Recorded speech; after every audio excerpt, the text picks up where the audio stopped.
Good evening, ladies and gents. Mariana Cross. Hell yeah. I was thinking that before the stream. That's why I took my time tonight. Good evening, ladies and gents. Welcome back to Mr.Protato. I could go very high.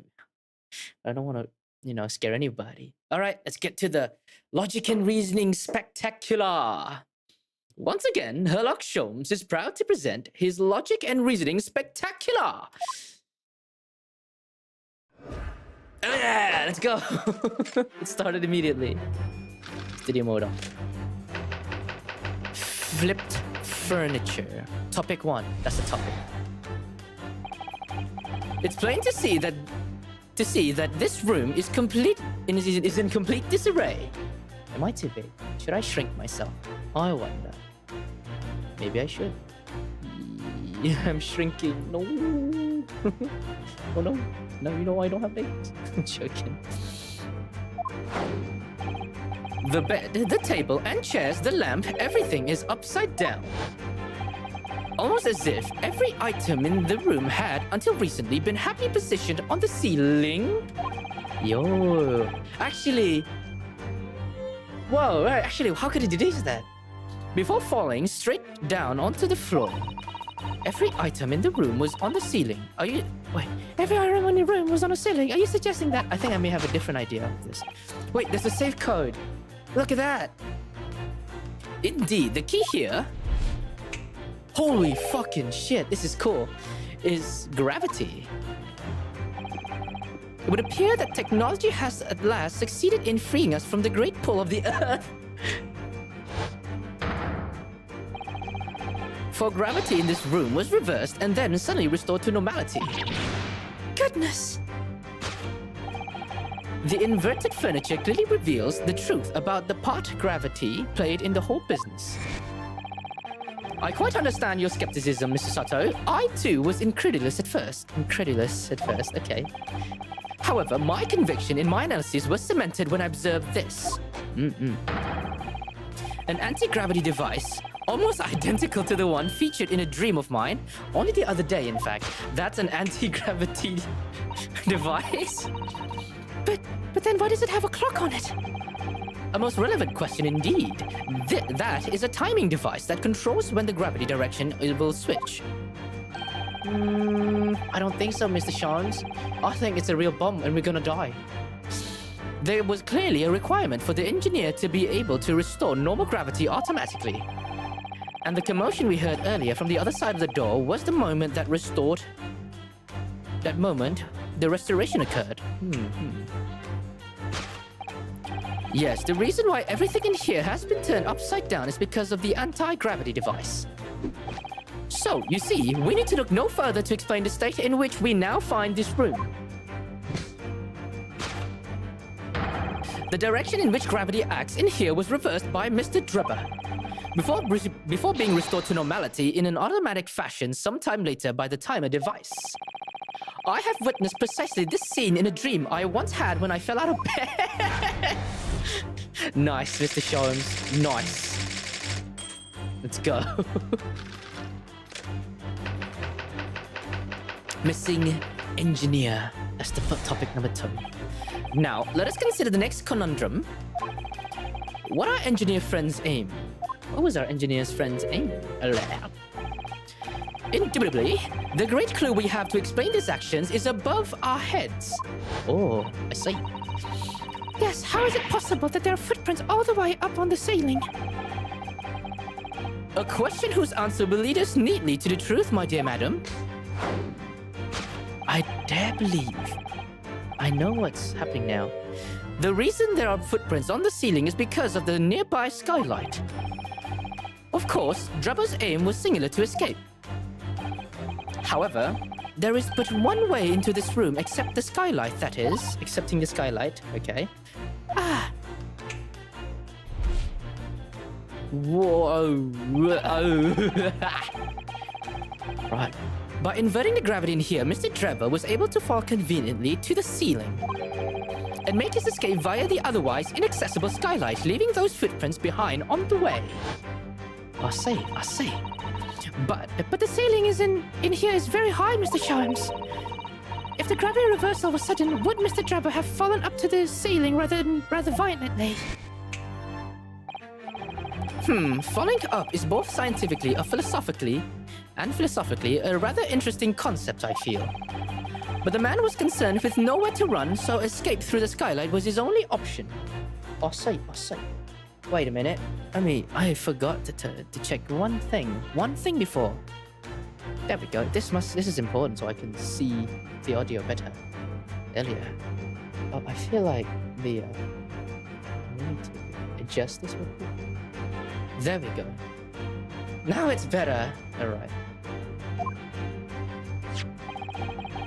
You may recall that I found in the room earlier, which I believe offers a solution. Oh, okay, that's cool. Oh, the rope! To reach the intended destination, what better tool than this rope? By anchoring one end to the wall, the man was able to lower himself safely to the ceiling. Which explains how Drebber was able to escape this room before our arrival. I see. He reversed the pull of gravity and fled via the skylight. And personally, I should very much like to reverse the pull of gravity again now, just for fun. Escaped via the skylight. I see. That's the conclusion. Thus concludes Herlock Sholmes' great deduction of this topsy-turvy puzzle. Maybe I should also share with these boys, yeah?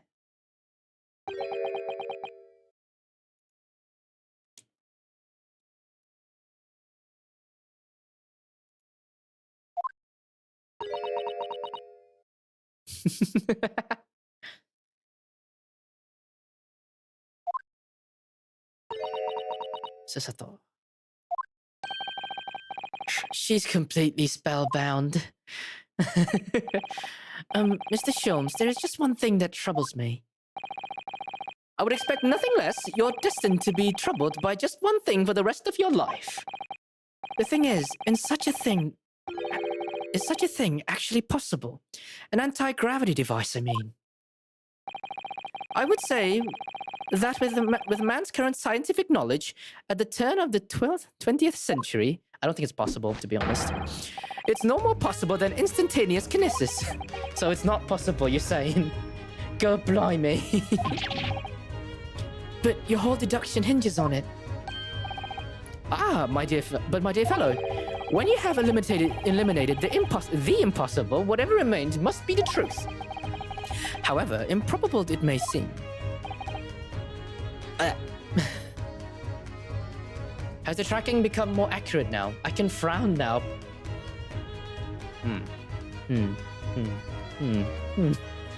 I don't know what's happening. I think I'm able to get a frown. It's a marvelous line, wouldn't you agree? One of my more enduring pearls of wisdom.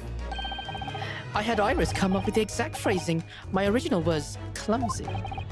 Yes, I have a feeling I've read it in something that Mr. Sato lent me once. Objection! Who said fuck it up? Oh, okay. Hey, Mr. Sato. I'm not scared of you. I'm scared of you. I mean, what? Oh, that was a great objection. Actually, there is one other thing, Mr. Sholmes. Ah, the spell's broken at last. The rope you found was on the floor, wasn't it? Indeed, it was. It only coils near the wall. But if Mr. Trapper had used it to escape in the way you described, wouldn't it be still tied to the wall? I love this dude. This man is content. Mr. Sholmes is just straight up content. Mysteries inevitably unraveled in the end, as I think you'll find due ropes. And as evidence of such, you need only look at the mystery we face in this room, now skillfully unraveled. The argument is as circular as the coils of the rope, indeed. I think perhaps we might give Mr. Sholmes the usual usual little helping hand. This is just like playing Dora the Explorer, but a bit more puzzly compared to Dora the Explorer. That's difficult. That's easy. This one is very difficult. I'm sure with some minor corrections, the great detective's great deduction will lead us to the truth. Right? It takes skill. It takes mind and energy.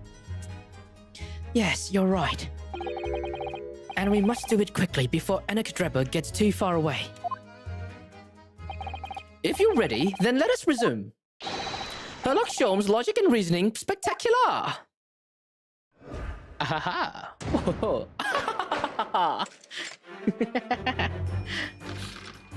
Flipped furniture, because gravity was reversed.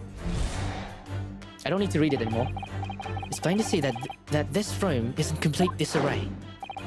The bed, the table, and the chairs, the lamp, everything is upside down.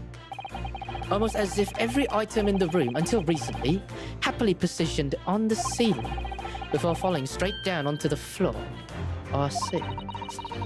Every item in the room was on the ceiling. Are you suggesting that? I say, let me check something, yeah? I literally can't send messages, yeah? I'm unable to.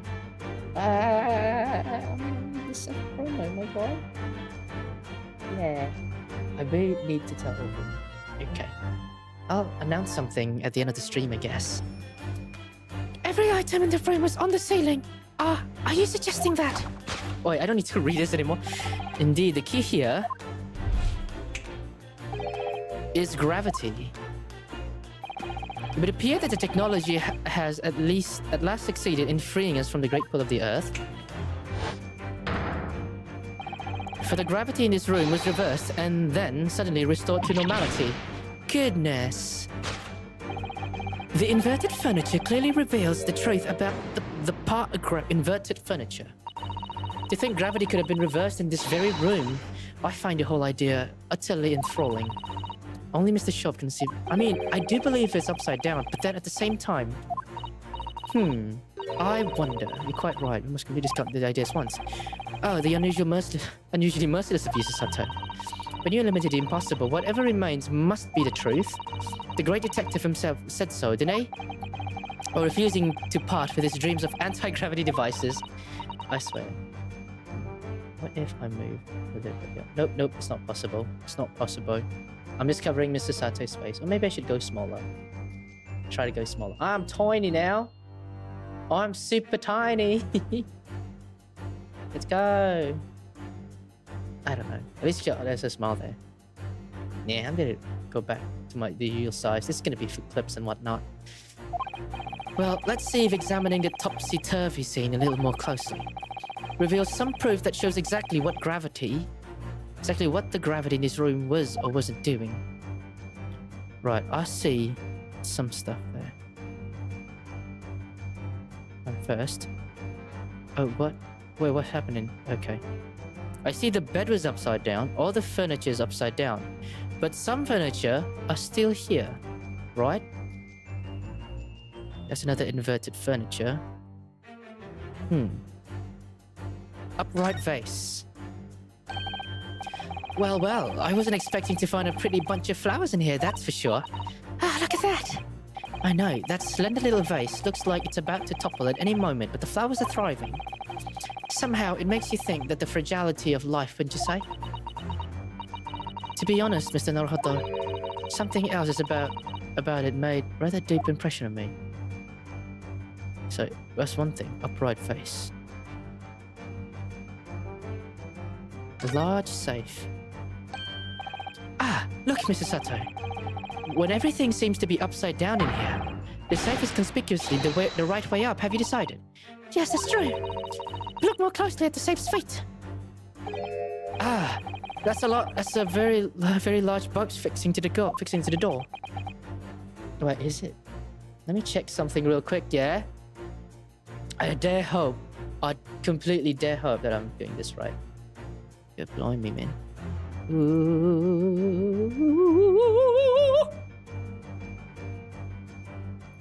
Wee woo. Yeah, that should be fine. I don't need this then. Okay. Maybe I do need the browser at the very least, but you know what? Whatever. Think before you speak. That's what you wanted to say, isn't it? I really put my foot in my mouth there. I certainly didn't say that.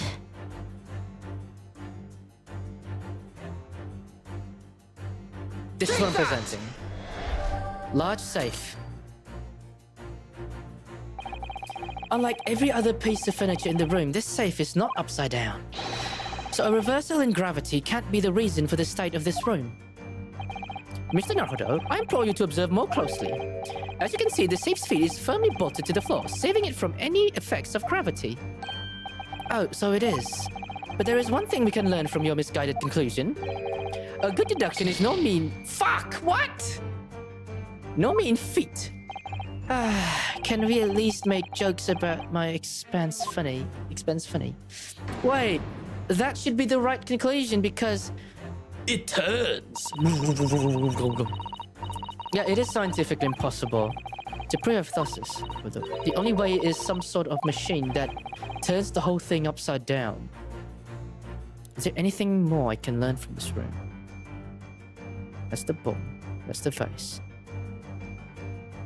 But let me read the thing about part gravity played in this whole business.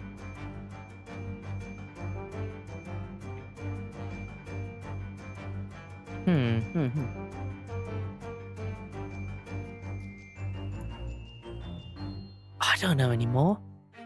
What's all this then? Yeah, it's firmly bolted. Isn't that the reason? It gives us something.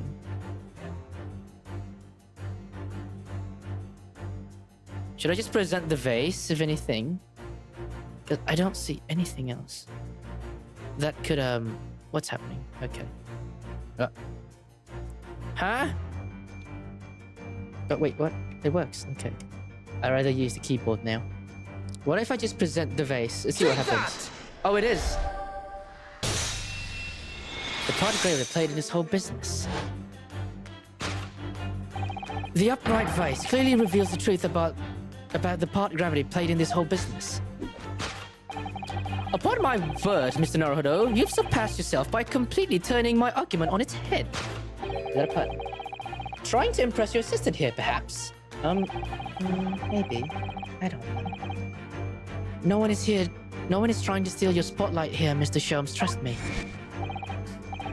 As you say, though it appears at first glance that all furniture in this room is upside down, this unassuming slender vase is standing keenly to attention.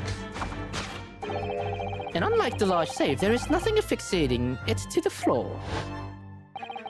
And it is the exception that breaks the rule. In short, much as it pains me, the gravity in this room was never inverted at all! My deepest sympathies for your loss. Oh, poor Mr. Sholmes. I want to take a picture there. You know what? I'm just gonna save it in a different save file. Yeah, that's the right way. Just in case, this time, that's a good photo. I'll save it in a new place. Yeah, that's like that. Okay, here we go. But the show must go on, so let us continue with our deductions. Okay, I see that bomb there. Now that we know that... No, this contrivance was not in fact an anti-gravity device, there remains but one other possibility. You don't say... It's not an anti-gravity. Someone deliberately turned over every piece of furniture in here. Which might sound obvious, but leaves one mystery very much unsolved. Namely, why would anyone choose to do that? Quite. And naturally, there is an explanation. I'm so smart. Yes, the reason why everything in here has been turned upside down is because of the anti-gravity device. He's absolutely determined that this device must have something to do with it, isn't he? I'm afraid to lure the exciting scientific experiment is too strong. Well, there's no doubt that somebody did this. Somebody turned all this furniture over. So whoever it was must have a reason. I'm afraid there's nothing comes to mind, though. Well, let's take a look around and see if the answer presents itself. Alright, we look around.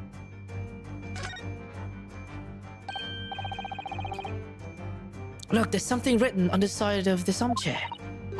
Oh yes, safe. 432582. Safe? As in safe and secure? As in secure lockable box, I think. Admittedly, more likely. Yes, there's a large safe bolted onto the floor on the other side of the room, so yes. So you mean this number would let us open it? I wonder why it's written here, though. I do know why, so before that, I want to check out this anti-gravity device a bit more closely, actually. Can we do that? We've already established that this gravity wasn't actually reversed. It's not moving for real though. In other words, this isn't an anti-gravity device at all. Which makes me very curious to know what sort of device it is. I think it's now clear we're looking for something anyway. Okay, alright. So this is as much as we go. So let's go here. Take that! That's the answer. A safe combination.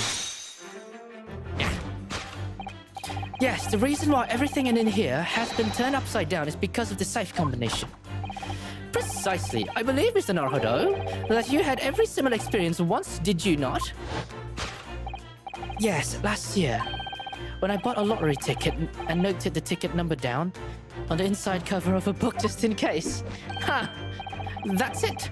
For people are forgetful souls at heart and always make written note of important information. Just keeping the ticket itself safe would be more sensible, I think. And what pray happened next, Mr. Naruhodo?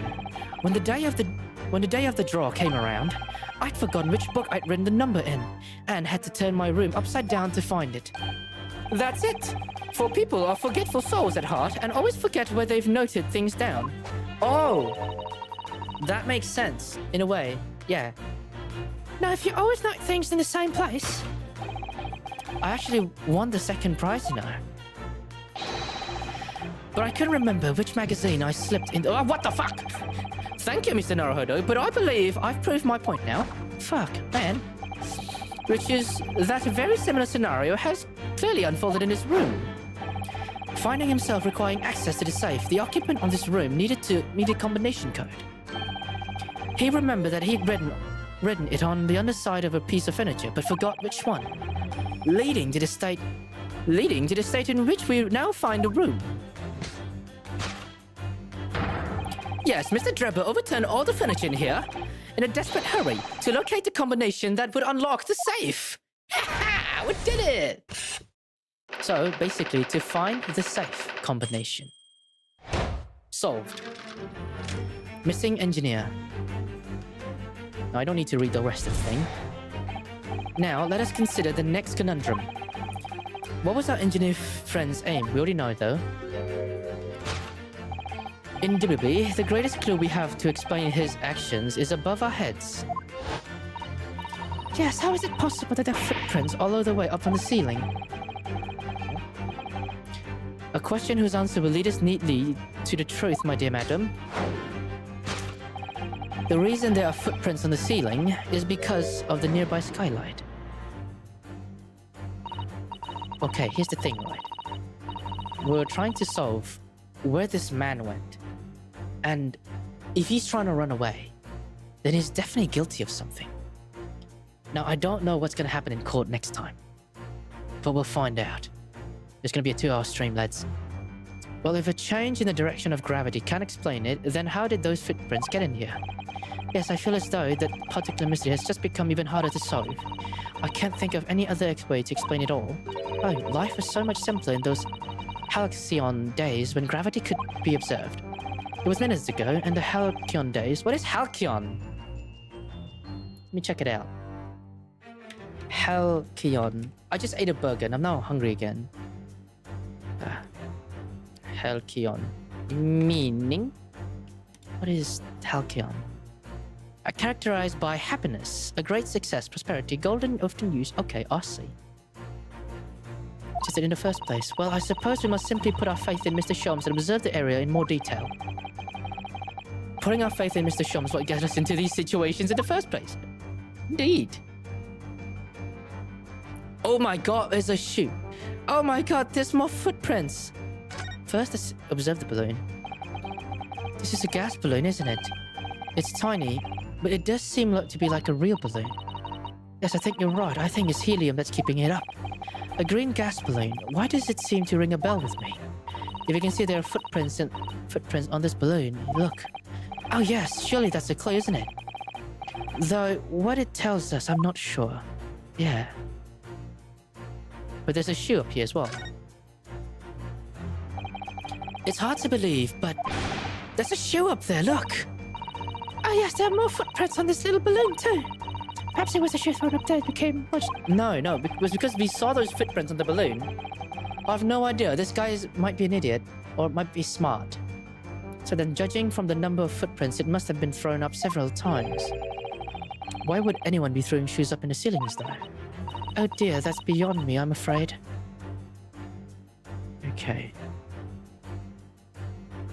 Because of the nearby skylight. Something is over there. I don't know if it's the balloon.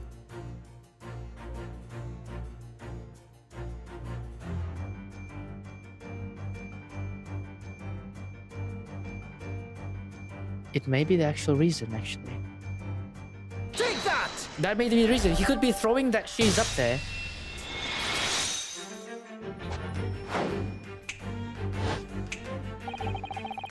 The reason there are footprints on the ceiling is because of the shoes nearby. The nearby shoe. And on close inspection, there are clearly footprints on all over the balloon as well. In other words, the aim was never the skylight at all, but the balloon. But for what purpose? That's a mystery, isn't it? A green balloon? That seems somewhat familiar data.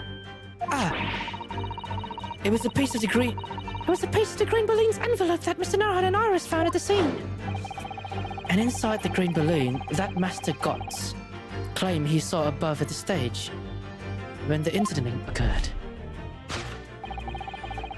It was the second bird cage, the crux of the whole instantaneous kinesis deception. You mean to say? There might be something in the balloon, then. If you assume the balloon model, the balloon in here is a model of the one used on the day, there is a strong possibility something may be connected inside. Yeah. Something our absconder was desperate to retrieve before making a hasty getaway. But the balloon's out of reach. Hence why he resorted to a projectile, namely the shoe. Most probably, Drebber intended to tear a hole in the envelope by assailing it with the shoe. However, his efforts were thwarted when the shoe itself became a prisoner of those lofty heights. Oh dear, we desperately need to examine the balloon. If only there was some way we could see inside. You may recall that I found this in the room earlier, which I believe offers a solution. Oh,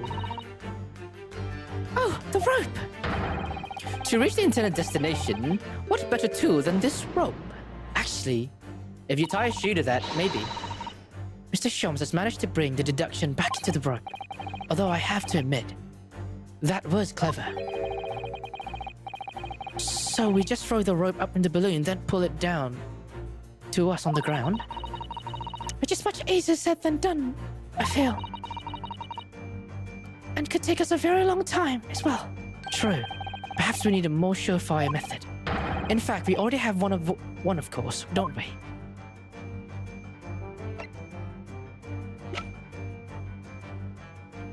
To this edition, what better tool?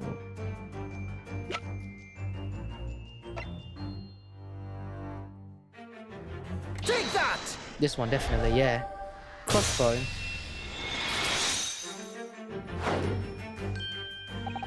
To reach the intended destination, what better tool than this crossbow? That was found at the scene, in fact. And in all likelihood, belonging to Mr. Drebber. If the man had only brought it away with him that day, he could have avoided losing a shoe at such critical time as this. Right, we found the answer. I feel like using the bathroom. Yeah, maybe soon. I'm using the bathroom. We're back. I should really get a be right back scene. I need to make a new one. We're back.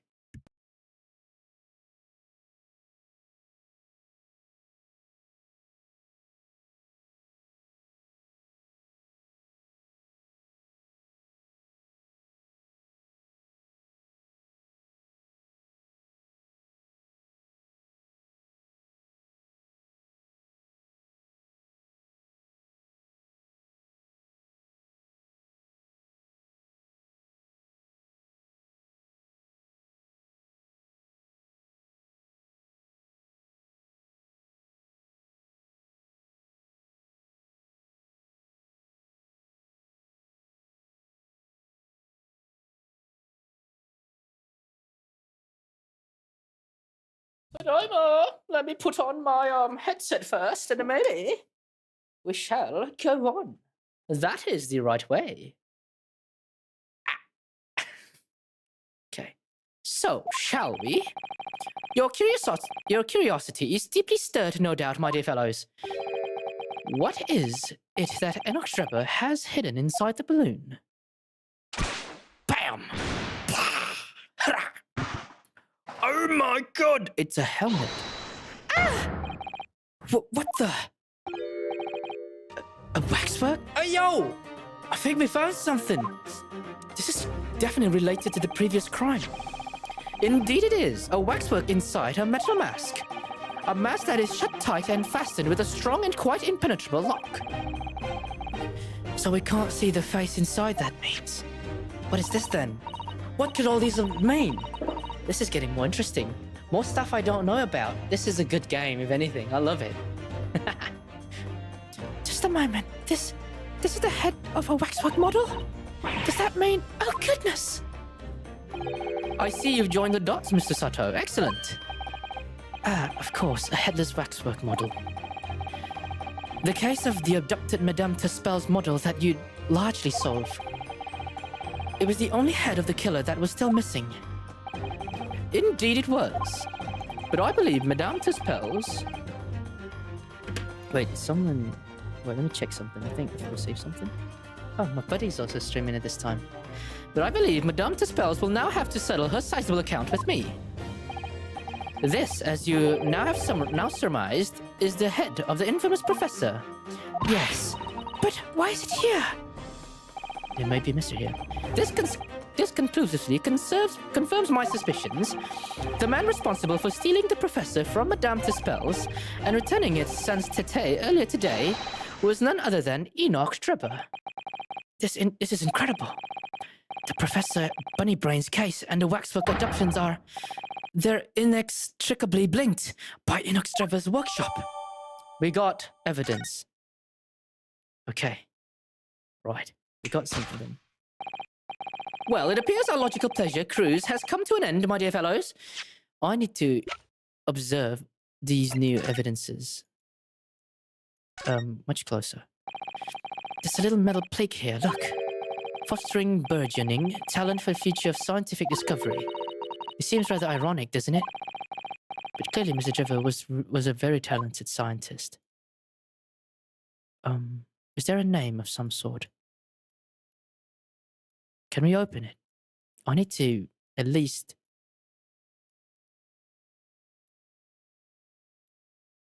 No, I don't see anything.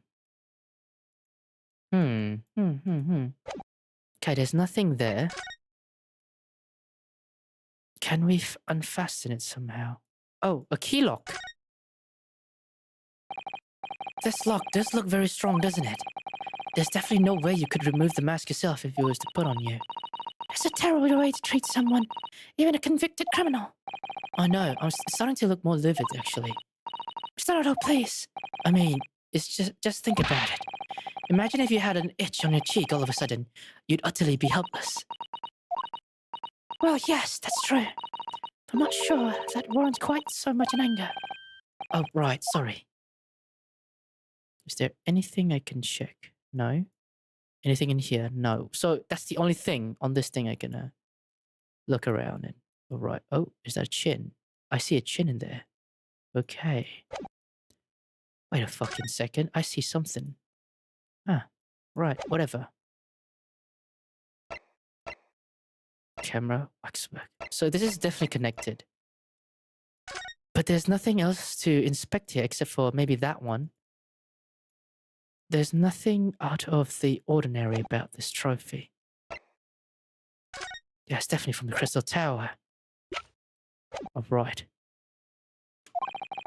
All that remains is, yes, to speak with the architect of this adventure. The architect? You mean Mr. Drebber? As it seems quite impossible that he escaped via one of the skylights, obviously the man must still be in here in the room. What? And his location should be abundantly clear.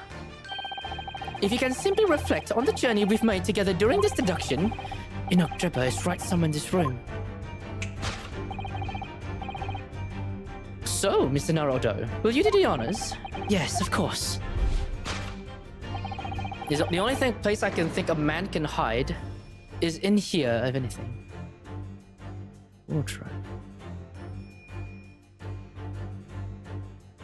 I'm gonna look around, yeah?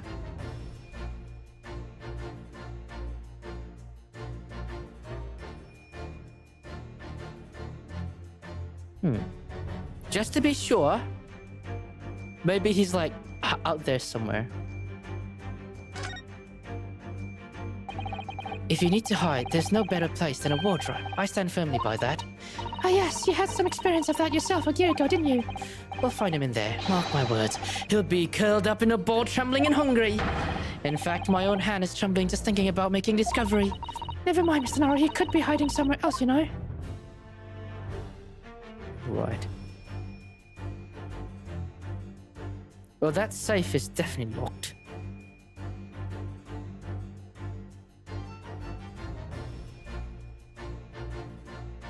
How about the safe? Look at all this mess in front of the safe. Yes, plans and accounting ledgers. Almost as if somebody was in a hurry to empty the contents of the safe, in fact.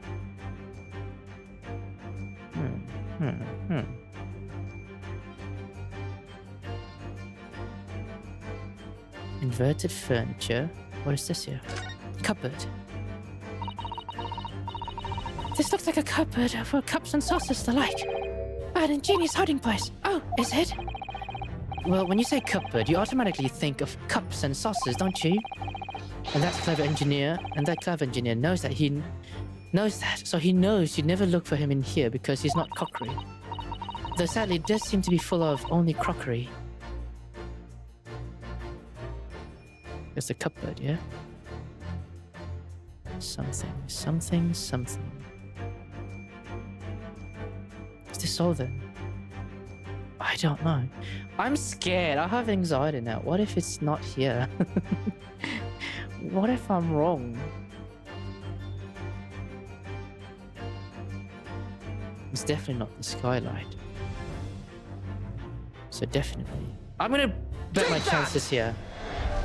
Wardrobe. Vow! Alright, Mr. Tripper, come out. Not there, Mr. Nahodo, but I hid there once. But I don't understand. Yeah, I hid there once. You can always climb inside yourself. Please, don't mind us. Do go ahead. I know how fond you are of wardrobes. I'll think of something else, thank you very much. The other place could be the large safe, but how could he hide in the large safe? It's locked from the outside, is it not?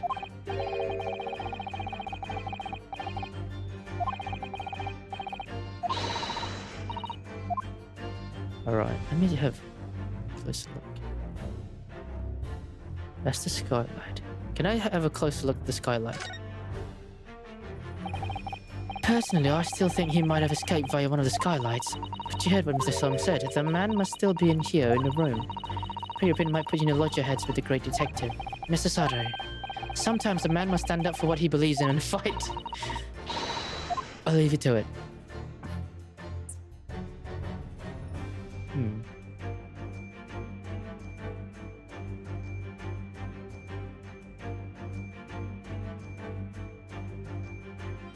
Assist, I cannot see. Wait. Is he in under all those books? Wait, what? That's just a cupboard. That's the cupboard.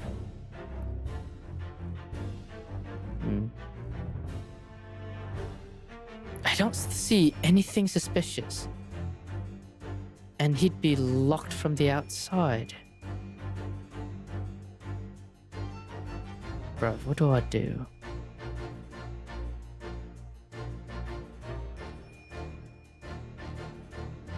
I'm gonna try it out. Take that! It is. Alright, let's do the books then. Before we gain access to this back room, we heard noises from in here. Which tells us the engineer was still in the building at the point in time.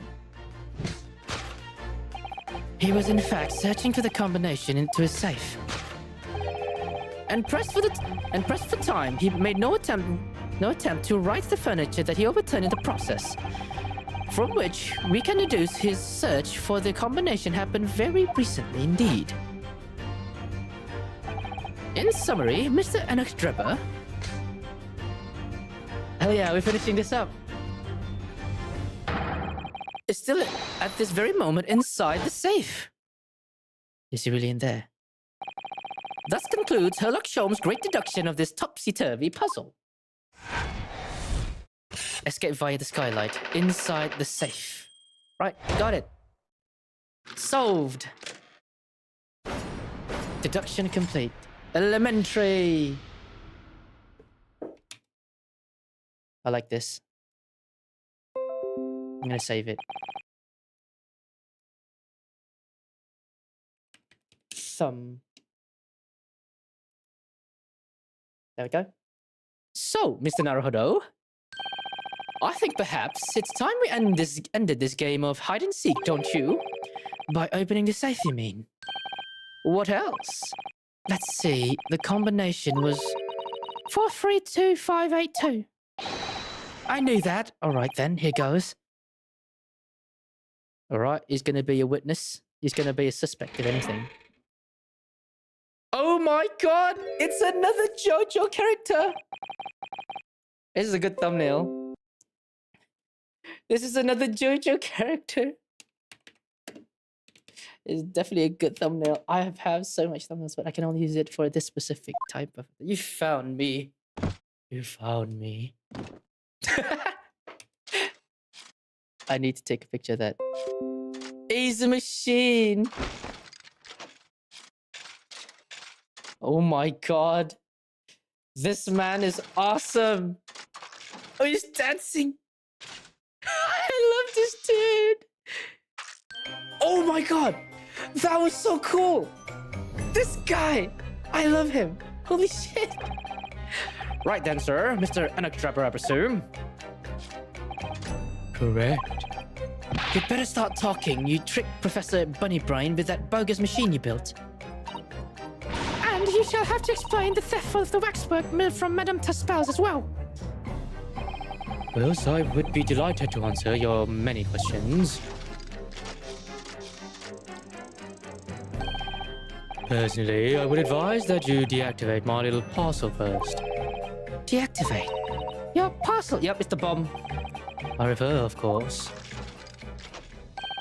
to the time bomb. I left it in a most prominent position. Ah! Ha ha ha, I see. Stunned silence. Why is he dancing? You're all gearing up to die with me then. Dude, he looks so cool! Why is he so cool? Dude, this guy could be like... This is a cool villain. I love this dude. Holy shit. This is a cool villain. Oh, did someone text me? Sure. Oh, they're in chat. Oh, they're in Overwatch. Okay. Okay. I'm gonna post this here.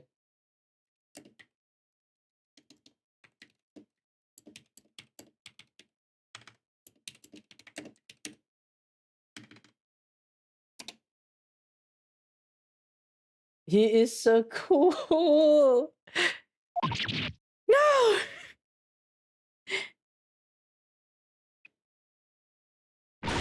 Mr. Sholmes, with only 7 seconds to spare.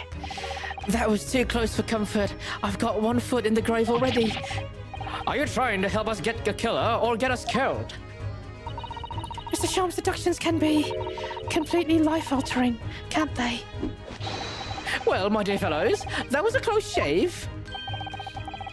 The resemblance to an anti-gravity device is really quite startling, I must say. It's not! It's a bomb for real. Anti-gravity devices don't exist. Oh, I wouldn't push it, Mr. Sholmes. He's so cool. Can I marry him? Oh my god. This man is so cool. He's so cool. I love him. Dude.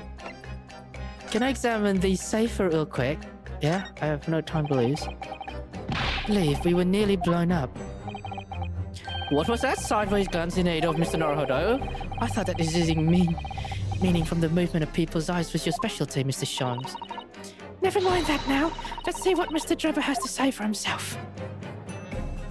Okay, you know what? Let's just ask Mr. Drebber then. He's such a cool dude. What happened here? What did you do? What on earth happened in here? You found me, haven't you? No need to screw me down any further. Everything in here is precisely what it seems. He's so... Oh my god. Yeah, well, we'll be giving it a thorough going over. Don't you worry, Trapper. What fails to click with me is how you were able to locate my workshop that I was not expecting. When I heard whistling from the other room, I knew it was time to bolt. Whistling? Ah, that would have been me. Oh. For some reason, I woke in a fine fettle today. No words, just tightly squeezed chips. Clearly, I must have a screw loose. Though, as I couldn't remember the combination for the safe, and another one loose, as I couldn't remember on which piece of furniture I'd written it down. We also found a rope over the wall. Yes, I had hoped to exit through the skylight, but sadly the rope was too short. So I then set about searching for the combination code to open the safe.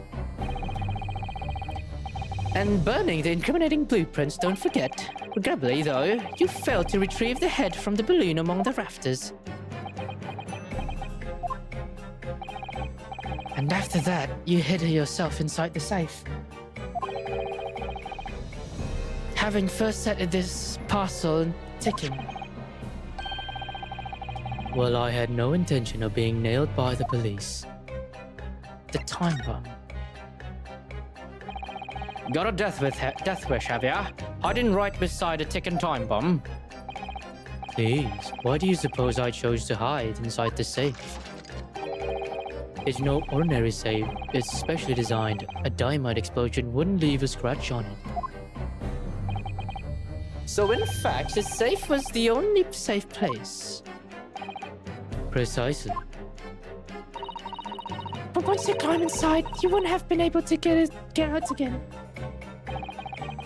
I invite you to look more closely.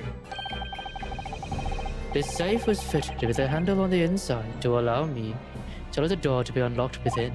Oh, okay, that's cool. Ah, so it is. I had always intended to blow this place to smithers, in any case. I just wasn't expecting an invited guest to come along and screw my plans. Do you mean to say you were planning to blow us all up? No, that was unforeseen. What do you mean? He's so cool. He's so cool. Most people run, you see, when they see a ticking time bomb at their feet. I calculated the time required for retreat to a safe distance and set the device accordingly. But your seemingly endless discourse in here threw a spanner in the works. Huh? Huh? Is something wrong, Gregson? Do I have something on my face besides the usual eyes, ears, nose, and mouth? Is that a song from Taeyang? I think we have a fairly good idea of what's been going on in here now. But what about the two incidents you've evidently been involved in recently? Professor Bunnybrain's instantaneous kinesis experiment at the Great Exhibition, and the waxwork model you stole in which this head belongs to. That's no ordinary head, you know. That's the head of the professor. Clad in a mask with a lock so strong I'm unable to open it safely to reveal the killer's identity. I've been considering carrying it around as protection, but that's enough. That's enough. Okay, let me try this one. What's going on here, Gregson? I'm sure you're aware that I have sole jurisdiction to investigate here. Yes, well... Dr. Seth again, so the forensic investigation team are here. And you know fully well this engineer is a key witness. Why are you allowing this lawyer access to him? If Lord Strongheart knew of this, you'd be finished. You lot, leave at once. My dear madam, there's no need for such threatening tone, I assure you. Yes. After all, there is no way to greet an old acquaintances, is it, Dr. Seed? Hello, Sholmes. Mr. Sholmes knows Dr. Seath. Well, I mean, they all are the same age, and they're all in part of the investigations team, so definitely. If it's if it's protecting the machine next door that's causing such a sour expression on your face, you are quite misguided. It's really nothing more than a shell. You get out. Okay. But of course, we'll show ourselves at the door. I see you haven't softened at all. Mr. Naruhodo, yes. But it appears that our delightful, entertaining investigations have run their course for today. But, Mr. Sholmes, let us leave this place in the doctor's capable hands. I said get out, now, all of you. Your presence here is not required either, Gregson. Oh shit. Well, fuck you then. We are detectives. We're supposed to have our rights to investigate. It's not just you, forensic team. We both have the right. What the fuck, man? I hate this so much. She is... God. Man, we have our rights to investigate here. You would have all been blind to smithereens, if anything. All of you would, if it weren't for us. I hate these guys. Forensics teams. But I'll just say one thing before I head off. If it wasn't for this lawyer and his companions, we'd never have found this place, and the whole workshop would have been blown to bits. There was a time bomb set in here. That this lot disarmed. Inspector. Yeah, fuck you. Blech. Spit on you. Look here. Cool. Something's given you a chuckle, has it, Grabber? Sorry. Didn't mean to offend. You're quite right, of course. You did disarm the time bomb, didn't you? Yes, you did disarm that. Whoa! Hey, what are you talking? Wait! That one, you mean? Wait, it's moving. Hey, yo, bro. Shit. Oh, wait, there's one more time bomb at the... What is the meaning of this? Oh, no. No! There are two policemen there. I forgot what they're called. Bobbies? It was an hour later that we heard the news of the enormous explosion that ripped through the experimentation stage at the Great Exhibition. How could they not see that? Professor Bunnybrain's invention and all its secrets were blown away forever. Wait, how could the forensics team did not see that? This is utter ridiculous. This is the failure of the forensics team.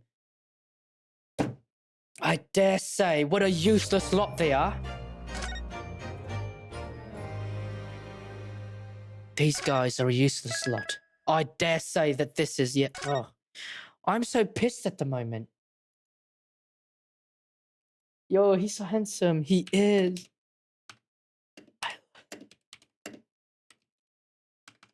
He's so sinister.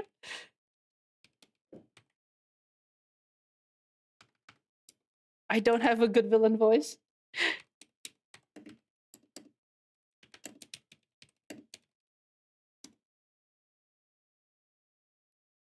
Okay, let's go. Let's continue the stream.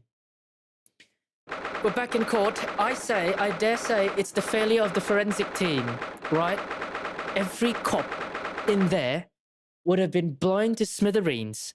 And now we have two cops blown to smithereens there. Therefore, the detectives should also be reinstated. This is blasphemy. I blame them. I'm becoming toxic. Good morning to you, Mr. Naruhodo. Good morning, Professor. Ready for today's proceedings? I hope so. I should be... Even I, with nothing left to... Good morning, my dear fellows. Hey! Oh, Mr. Sholmes, you're here. Why, naturally, a true gentleman stands shoulder to shoulder with his friends in battle at all times. Thank you. I really appreciate it. I'll see you later, then. Now, Professor, we really need you to remain calm in the courtroom today. Yes, do your hardest. Not to enter the witness stand and invite it again. Excuse me, I'm up there. Yes, I will. I realize. My dear fellows, I must interject. Oh, what's happening? Oh, what's wrong? Oh, you're still here, Mr. Sholmes. What's the matter? Surely you overlooked some praise, have you not? To be cast in my direction, Sorry, I don't follow. Yeah, I don't follow either. Must I spell it out? I, the great Hollock Sholmes, the greatest detective of worldwide acclamation, arose at some ungodly hour to be here now. First thing in the morning, a miracle, you must agree. Well, if I must agree, then... As you know, my sleep is quite impregnable. Oh, okay. Good job, Mr. Sholmes. You woke up early this morning. Woo! Iris had to employ her full gamut of tactics. Oh, good job, Mr. Sholmes. Oh, you finally woke up early. Hell yeah, you did it. Oh, I missed that one. Let me read it real quick then. She pulled the covers off, shook me, poked both cheeks, punched me, and kicked me from the bed. Then she poured boiling cup of her latest experimental blend on my face, and at last I was bestirred. Ooh. Good job, Mr. Sholmes. Oh my, Iris has been busy. Iris doesn't have it in her to go that far. She's too nice. I sense the spirit of a fellow scientist, one who relishes the infinite possibilities of blending tea. I'm the one worthy of praise here, not Iris. This is my victory. Sorry. Wait, sorry to cut in. There we go. I got him. I have a good idea who it might be. Oh, Inspector Gregson, good morning. Gregson, my dear fellow. Why the grim expression at this delightfully early hour? Oh, I don't know. Maybe because I've been confronted with a grim expression, eh? Dear me, are you going to take that insult lying down, Professor? What? I don't know! Poor Professor. Anyway, here's the paperwork you asked for. What paperwork? I took the liberty of requesting it early. It's yesterday. I have a feeling that it may prove useful. Okay, we got paperwork. You wouldn't believe the hoops I had to jump through to get this brought off the archives. It's the professor's autopsy report. What? Yo, that's the mass murderers who killed 5 members of the aristocracy. It was found guilty in a closed trial 10 years ago now. It was all done under wraps. And he was quickly executed soon after the trial. It's all in here. The killer's autopsy, reported into the courtroom. Ooh. Oh my god. I just can't stop. I posted a picture of the dude, of Mr. Dripper. He's so cool looking. Oh my gosh. He's a JoJo character for real, for real.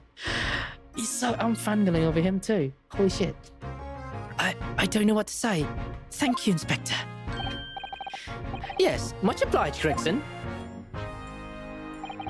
Us lowly lot at the yard are just doing what we can, in the shadows of the great Detective Sholmes, of course. I just have a feeling this is how he's going on strike with the Justice Department. Yeah, you see, he's actually going on strike because, one, I don't think he's going to Paris for a good reason of like, oh, he's been promoted. No, it's because he's only reduced to a lowly, like, to guarding, if anything. Guarding, like, stuff. He's not allowed to investigate, like, only detectives are allowed to investigate back in the day. But now, since the new forensic team has been, on the dot, it's like they want to use it. They want to use the forensic team and everything. So, the detective's man, and he's bringing her, Gina, he's bringing Gina because I know that she's not going to get a job. She's just going to be a bobby, if anything. She's not going to be a good detective either. No investigating work and anything. Yeah, this is what I feel like. He's just frustrated, if anything. I pity Mr. Gregson.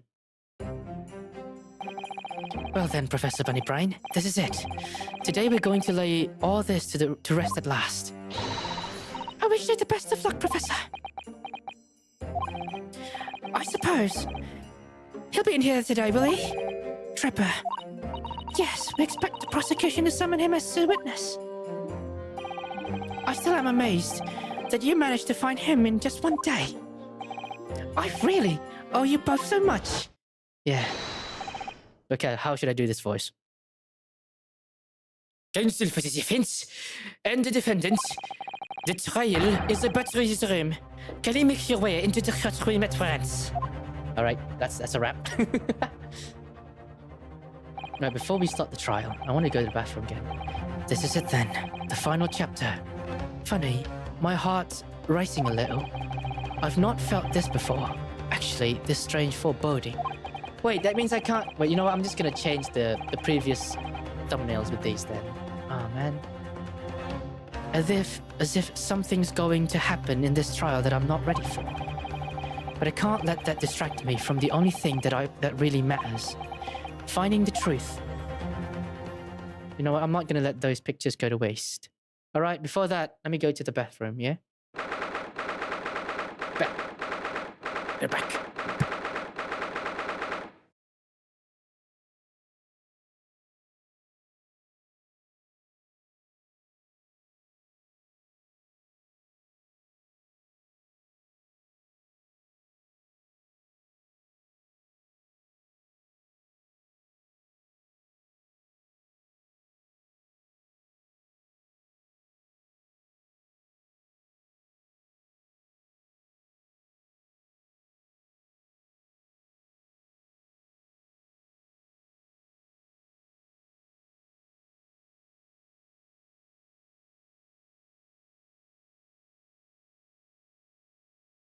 Oh, baby. Okay. Let's put on the headset now. Oh, baby. Caught me. Oh, I need to turn this off. Back.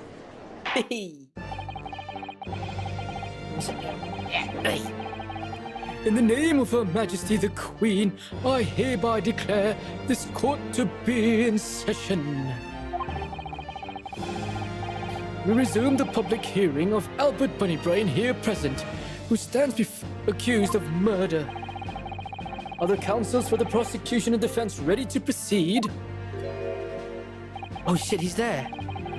The prosecution is ready, my lord. The defense is ready, my lord. As promised, Lord Van Zieks has his apprentice with him. His apprentice with memory loss.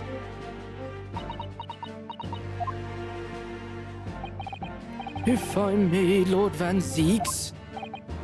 Yes, my lord. There appears to be someone standing at your side. Ah, yes. My apprentice and assistant. Okay, let's see what he's gonna do. The prosecution believes today's proceedings will be the complexity of this case rise considerably. Whoa, that's a saber. Therefore, I therefore instructed my assistant to attend the ensure the smooth running of the trial.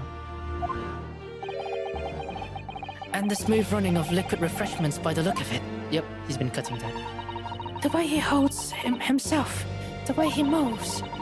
It couldn't be anyone else. It's true. But he's still suffering from amnesia, so there's really nothing we can do at the moment. I know, but this is so very hard. It appears the prosecution has done a fine job in responding to demands of the court made yesterday. I understand you have successfully secured the engineer who disappeared from the scene on the day in question. Yes, my lord. I intend to call him as a witness shortly. Very good, very good. Now then, ladies and gentlemen of the jury, who have been chosen at random to present the will of the people in this courtroom today, are you ready and willing to proceed? To court, my lord. I'm sure we all understand the importance of doing our civic duty. I do so despise deception. Decidedly, I find it very wearing. To make a man's life with a conjuring trick, it is against a magician's code, not to mention the law. Any fake scientist should feel the wrath of God, if you ask me. For indeed, right, every fake scientist should feel the wrath of God. That's for what will you say? I agree. Even scientists sometimes believe in God, I think. Yeah, we do. I'm a man of science. Wait. Nothing. We have to listen what's said on both sides, the fence, and then settle on what. That's it, isn't it? Wasn't like this in my day. Oh. If all parties are ready to proceed, you may begin, Lord Van Zeeks. Before I do, my lord, there is a report I must read to the court. Yesterday at the Great Exhibition Grounds, the evidence of primary importance in this case, the super high voltage instantaneous kinesis machine, which was installed on this experimentation stage, was deliberately destroyed in an explosion affected by an unknown person or persons. It was what? Yep.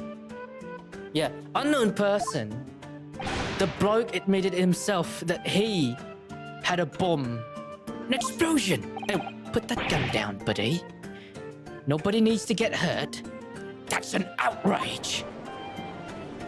Put that gun down, buddy. It's not an unknown person. It was Mr. Drebber. We were there. Yes, I heard this grave news yesterday. Scotland Yard submitted a report to my office in the evening. I read that the machine was blatted to smithers and the wreckage reduced to ashes in the flames. I have here photographic print of the scene taken in the wake of the explosion. Oh god, wait a second. It shows the remain of the machine. Yes, a terrible business. Dude, everyone's going to ignore that hole over there. That looks like the work of illusions right there. God blimey. Right. I think the forensic team have some explaining to do. They didn't do complete in-depth examination, if anything. Oh, I hate this case then. He did it to destroy the evidence, did he? That Enoch Trapper! The court will take this print as evidence, counsel. Post-explosion photograph has been entered into the court record. Let's go. Yeah. Late yesterday afternoon, the protection afforded to the machine by the Special Dispensation for Scientific Equipment Act was revoked. However, before a thorough investigation could begin, the invention was obliterated from existence. As such, this will become a very different trial. What?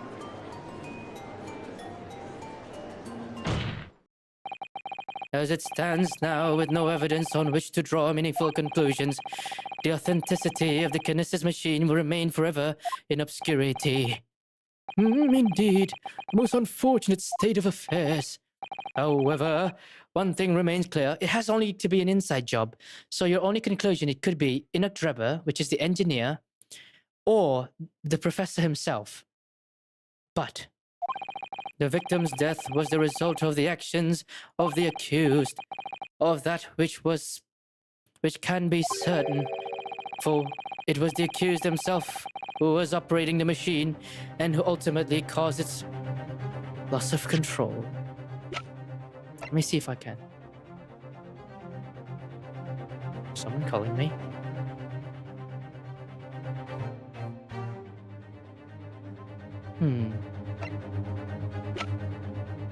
Because this photo, right, it shows something that... This is a trap door, if anything. How could they be so blind to a trap door? Right? You just give up that easily. But where does it lead to, if anything? Condemned prisoner, blank, redacted from condemned prisoner, the professor. Death by hanging, confirmed at midnight. Courtney Stevens.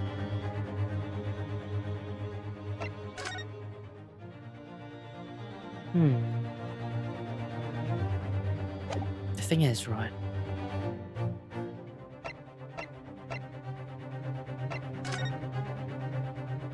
If I were to say, in the exhibition... Yeah. We may have to play our cards here, lads and lasses. Oof. Right. For it was himself who was operating the machine and who ultimately caused its loss of control. Objection! As Lord Van Zeeks rightly says, this is a very different trial now. The accused accepts responsibility for his part in the events that transpired. He acknowledges that Mr. Asmund died as a result of the accident caused by his machine's malfunction. However, unbeknownst to the professor, he was being deliberately deceived by a pair of very clever fraudsters. Names, counsel, if you please. The engineer, Mr. Enoch Drebber, and the victim himself, Mr. O.D. Asmund. Oh yeah, two viewers. Let's go. So what exactly were these two men up to behind the defendant's back? The defense intends to expose that information, thus establishing that unequivocal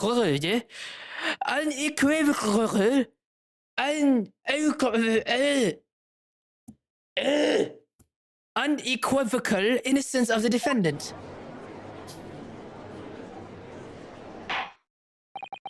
Thank you, counsel. The position of the prosecution and defense have been clearly stated. Lord Van Zeeks, summon your first witness, please. At once, my lord. This time, I'm ready to fight. The prosecution calls the engineer, Mr. Enoch Drebber, to the stand. I'm ready to fight this time. State your name and occupation for the court. Name's Enoch Drebber. Occupation. Hard to pin down, I would say. See that black monocle? Yes, why do I feel as though I've seen it somewhere? Oh, you too? But exactly the same feeling myself. Wait, what? Your file indicates that you are currently being investigated in connection with another case. The theft of a waxwork model, is it? A most extraordinary sounding business. But that has no bearing. Excuse me. But that has no bearing on this trial. I assure you, cleave it from your mind.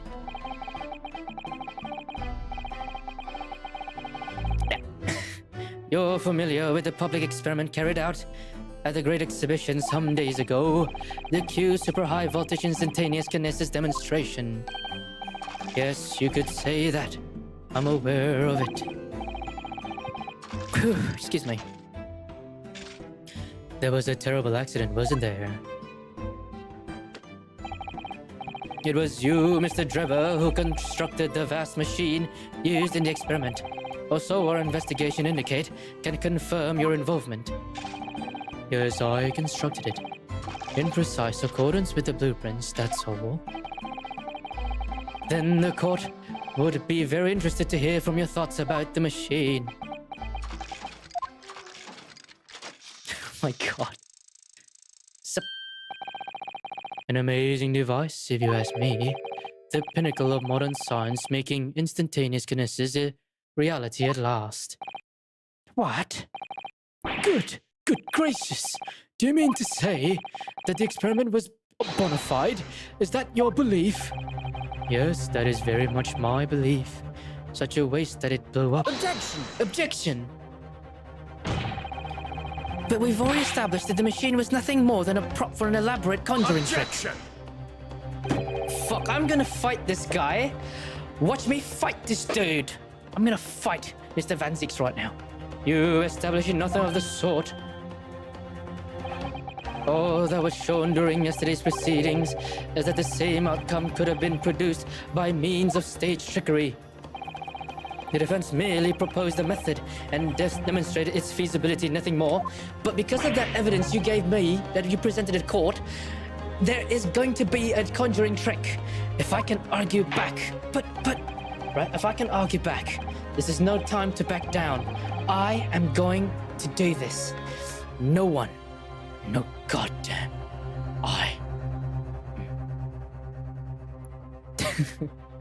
Damn well I will fight. I'm not going to. I'm actually pretty angry right now. We've procrastinated long enough.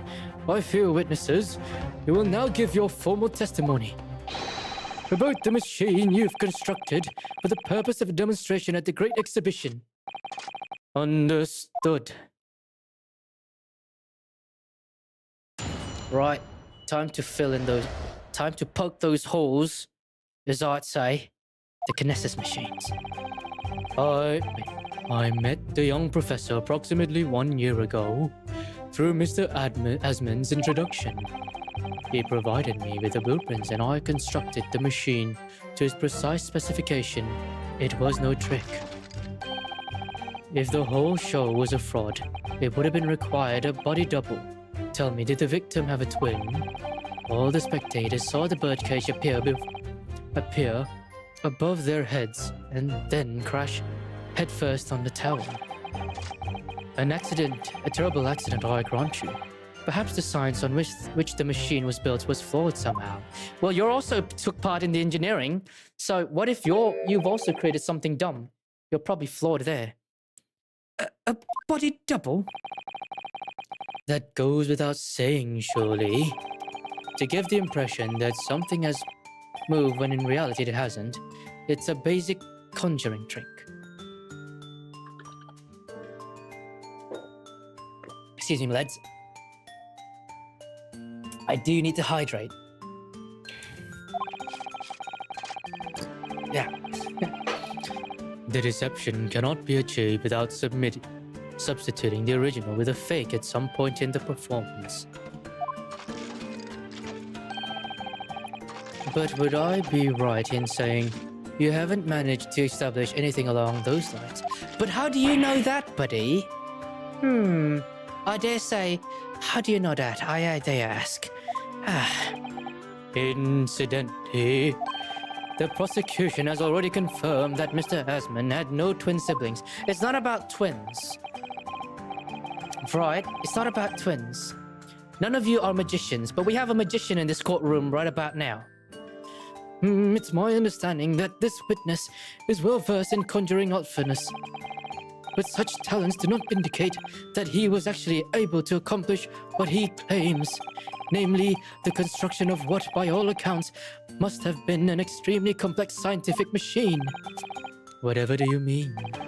Yesterday's proceedings brought the true nature of your past exploits to light, Mr. Trevor. Indeed it did, my lord. As a swindler who preys on innocent scientists to elicit government grant money through conjuring know-how. Yes, it's true that I possess considerable knowledge of stage magic. Wait, he's also a magician? I didn't know that. He's cool. But crucially, my scientific knowledge more than matches that of any academic in the field. Investigating of the witness's workshop attests to that claim, my lord. As evidence, the police found this Royal Society trophy for young talent in science there. Yes, that's true. We spotted it there ourselves. If a hypothesis is sound, it can always be forged into a physical manifestation with sufficient skill. Though I may have sold the secrets of some deceptive vials to sniveling, talentless scientists in the past. Would you therefore assert the explosions of the machine was an unfortunate accident, of course, or, of course, a deliberate act of murder carried out by the misuse of science?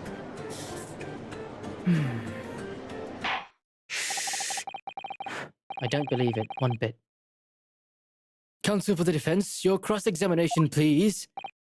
Yes, my lord. Right. I'm gonna focus on this thing. Met a young professor approximately 1 year ago through Mr. Asman's introduction. He provided me with the blueprints and I constructed the machine. I want to ask, where is this blueprint now?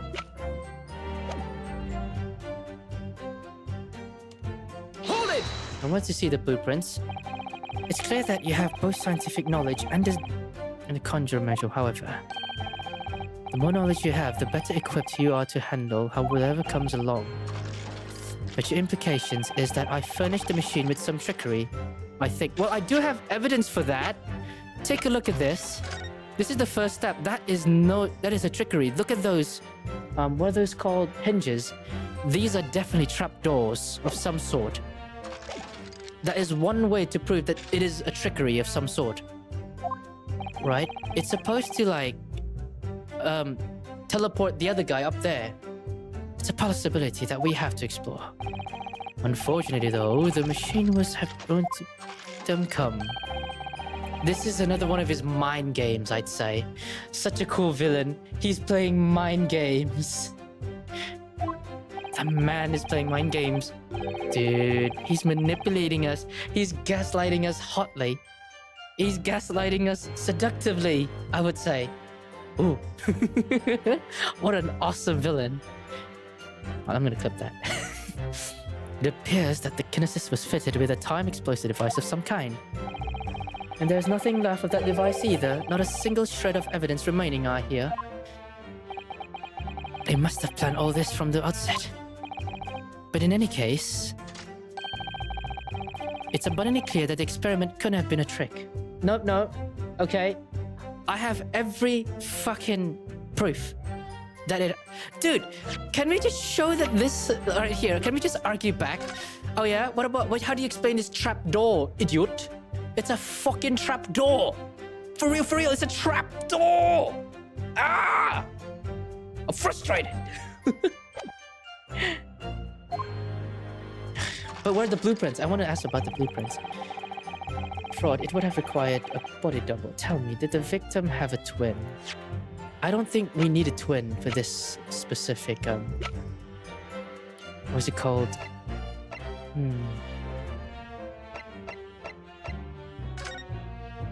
We actually don't need a twin.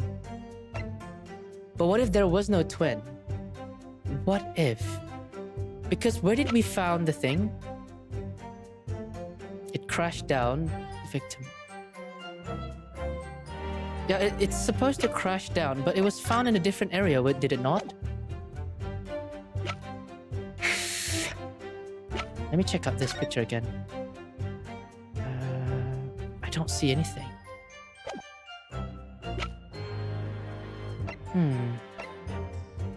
Crossbow. Let me read. I didn't read the whole thing at the very least. Saw the birdcage appear above their heads and crash head first. A terrible accident, I grant you. Perhaps the scientist which the machine was built flawed.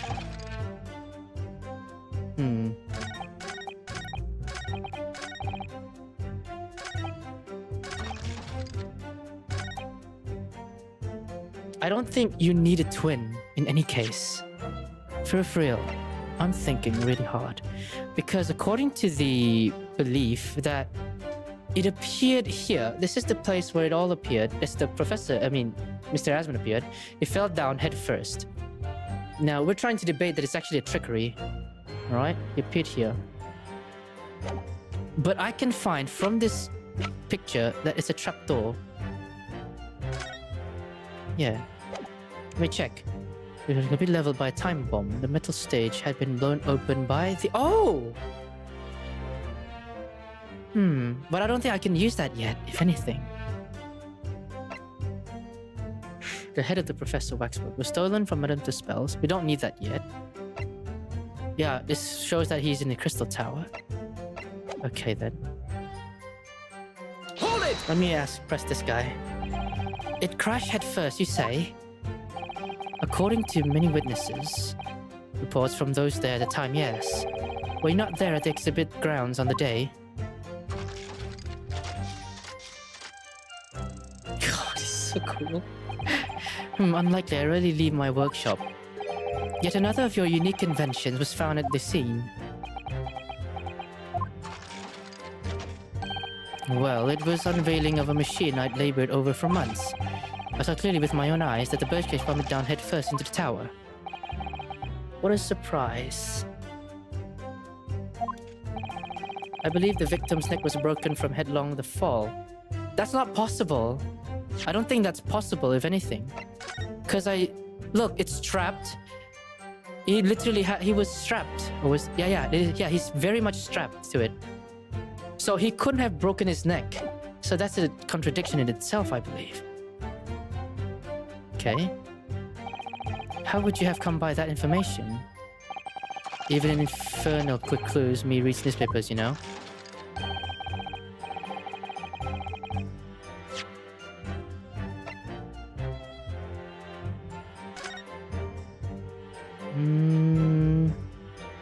Let me read the newspaper again, just to confirm. It's about the Great Exhibition, Public Experiment Demonstration, brand new scientific ideas, cultural influence around the globe. It's all positive and hopeful coming century. We must go and see it properly. Oh wait, no. This one. I can't find why he died here. Shit. What do I do? There's a lost cat. No! Science and technology show the Great Exhibition in London.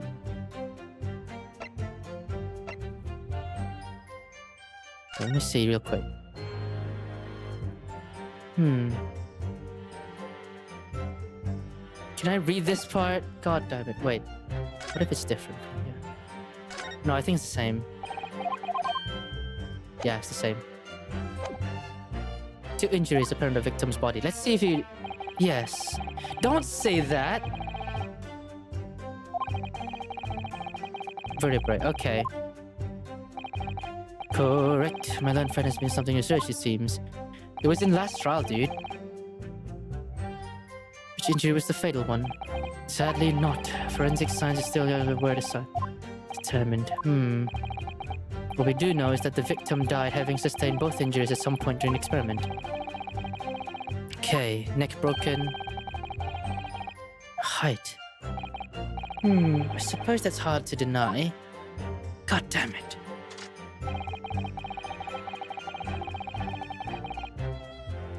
No. The thing is, I don't have the blueprints. How can I know?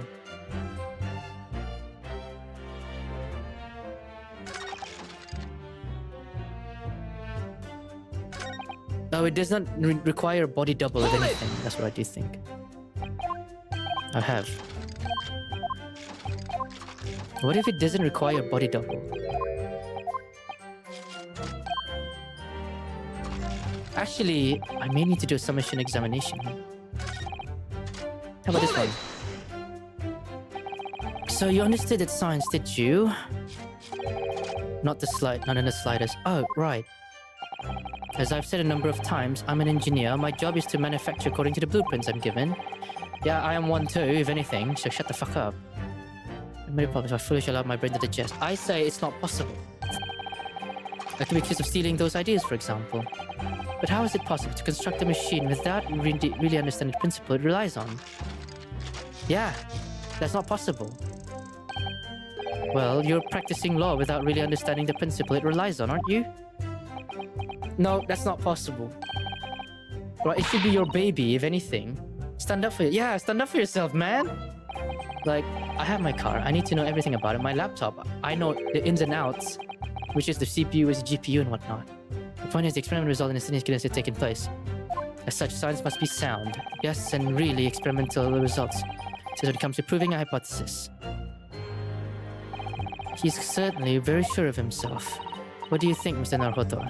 Well, now that the machine has been completely destroyed by yesterday's explosion, it's going to be impossible to argue authenticity one way or another.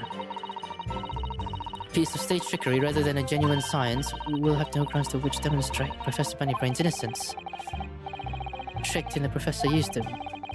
They took advantage of naivety and unbending belief in his work, and I won't let him get away with it. And seeing as the professor is an old friend of Lord Van Zeek's, what on earth must be feeling towards Trevor?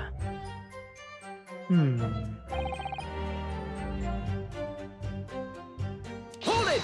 Alright, let me have a look, see. I'm already acquainted with Mr. Emerson himself. Not really, by chance. I've seen his name mentioned in papers above. I had interest in private affairs. Esther, it was no concern of mine.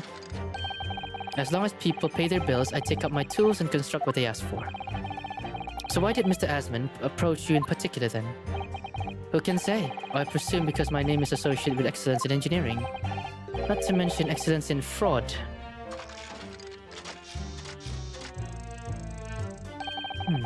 Hard to argue, but the point is, all I did was construct the machine according to the blueprints I was given. In other words, the kinesis machine was built on solid scientific principles. No, it was not. I disagree. What the fuck do you mean? There's no such thing as... It has to be like... Right? Not like that. It doesn't work that way. It's a mind like no other. I need to know, where's this blueprint? I need to see it. At the very least, I can understand physics.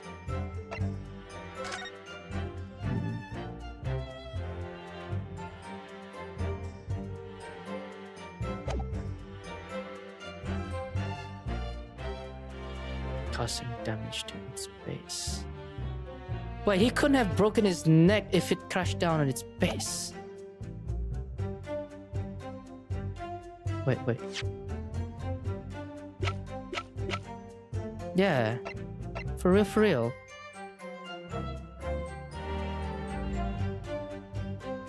His neck was broken. Yeah.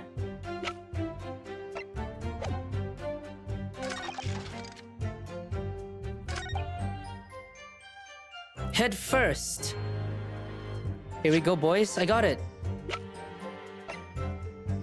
Objection! Ah! Okay. Let me check something. There we go. Wait, I need to check. Yeah, let's go. Right. We've examined the birdcage that crashed into the crystal tower ourselves. As you can see, the cage, which is a wooden construction, has sustained damage in one particular spot. Following the explosion, it fell some 30 feet into the glass of the crystal tower. That level of damage is expected surely. I agree. The damage itself is entirely understandable.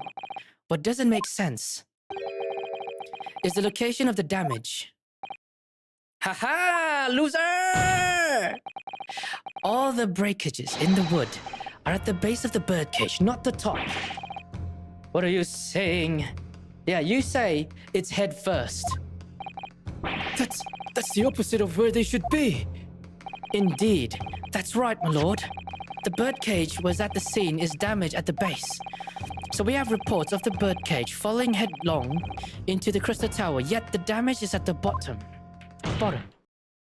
And who is the guy next to Van Zeeks? I call him the Undertaker. Wait, no. Yeah, he's the Undertaker. Definitely. Don't worry, Andy Rockwood. I know who he is. The only way to reconcile these two facts is to accept that there were two bird cages in play that day, which were at some point switched. It's Kazuma. Yeah, they said it was Kazuma. I say it's Kazuma, but I don't know if it's like he has amnesia or not, but I feel like he does not, if anything. Switched during what wasn't a scientific experiment at all, but an elaborate piece of stage trickery. Grr. Ooh. Darn, I was supposed to voice him better. Good gracious, explain yourself, witness. Well, if we examine the facts, there's only one logical conclusion we can draw. The damage was on the base of the birdcage. Clearly, it indicates that it crashed tail first into the tower. Objection! For now, I'm not gonna read that. It could be a spoiler. Oh wait, no, it's not. For now, yeah, he did survive. Or is it? He's a mask. How we know it's Kazuma? How do we know? I don't know. But who knows? But if it's not Kazuma, what if it's a zombie Kazuma? Only time will tell, buddy. Only time will tell. Zombie Kazuma. But multiple witnesses report claim it fell head first. The birdcage materialized in the sky next to a balloon flying over the stage following a spontaneous explosion at that altitude of some 60 feet above ground level, which approximately 18 meters. It then proceeded to fall 30 feet into Crystal Tower in the ensuing deflagration. Witnesses' reports amid such chaos are notoriously unreliable. Objection! But the victim's neck was broken. Objection! He plummeted 30 feet inside a heavy wooden cage. However he fell, it would be unsurprising to find one of two his vertebrae crushed. It's not possible, actually. If you want for it... Wait. It's actually not possible. Scientifically, it's not possible. If anything, the impact would have been different. The point of impact would be different. Oh my god, he's dancing again. Wait, is there more? Oh wait, never mind. Riveting scientific analysis of events from the prosecution here. Though to be even more rigorous. Wait, that's the wrong voice. You would have to say it was only one vertebra, actually. It wasn't quite quiet for long. I find it hard to say what's motivating Lord Van Zeeks. This witness is clearly a swindler, and one who to save a personal friend of his. If you're going to establish this deception, do it right. Sorry, I feel like that's the undertone here. Yes, there's one more point. The defense appears to have forgotten. It's obvious it wasn't a trick, as a certain truth very plainly demonstrates. What? It seems to me that the cross-examination had better continue with resolve this matter. Mr. Trevor, you will amend your testimony with details of this truth. I dare say yes. Amend this fucking testimony, my guy. I'm not happy with you. I'll dare. Either you give misinformation. Okay, let's see what information. Let's see what stupid lie he's gonna come up with. Nearly had him there. Oh fuck, he's doing the robot dance. Holy shit. He's doing the robot. The kinesis machine took place because there was nowhere else 30 feet high above. Okay. I have this feeling. I just have this goddamn feeling.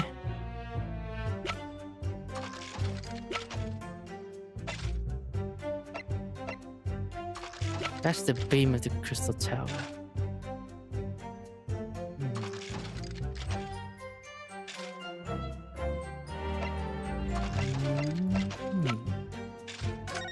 It could be this. I don't have... There's nowhere else 30 feet high for a birdcage to have fallen from.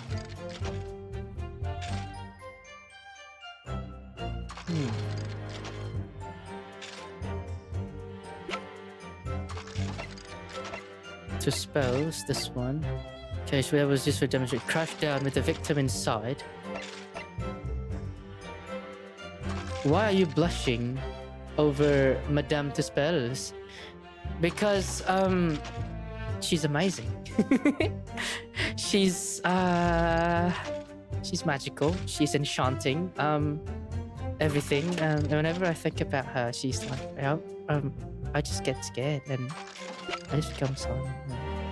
Dude, what do you mean? What's wrong with you?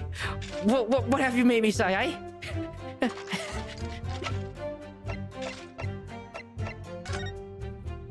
Right. Oh wait, there's a door here. Oh, this is the stage. All right, let me question this. Hold it! Oh my god. I mean, I made a whole video about me just simping for her. If anything, I think you can find your information. I like witch hats. She has short hair. And I like short hair. And Madame Tuspells is everything, and she's very enchanting and mature. And I don't know what else to tell you, man. I'm very okay. You know what? I'm going to stop thinking about Madame Tuspells now. And I'm going to continue with the case, if anything. What do you mean? Well, before the demonstration began, the victim was alive on stage in front of the audience. Yes, there's lots of witnesses who saw Mr. Adams on the experimentation stage, that's true. And the victim's neck broke as a result of an impact from following fall. Logically, therefore, the victim must have fallen from somewhere. The balloon that exploded was at an altitude of 60 feet. The point of impact on the tower was 30 feet up.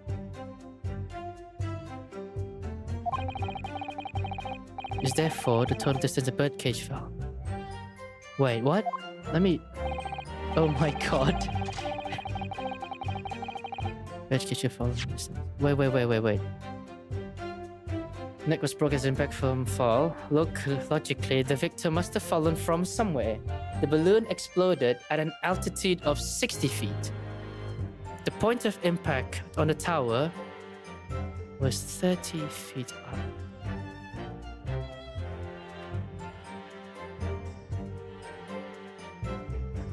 Can you explain that in the picture, please? Difference of 30 feet is therefore the total distance of the birdcage.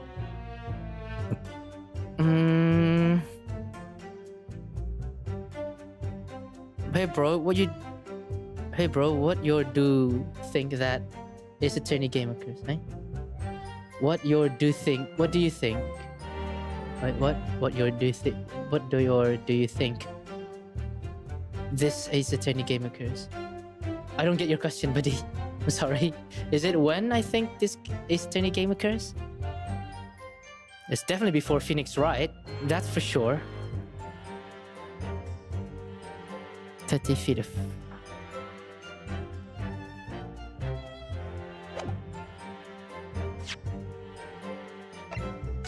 Assuming, so the balloon...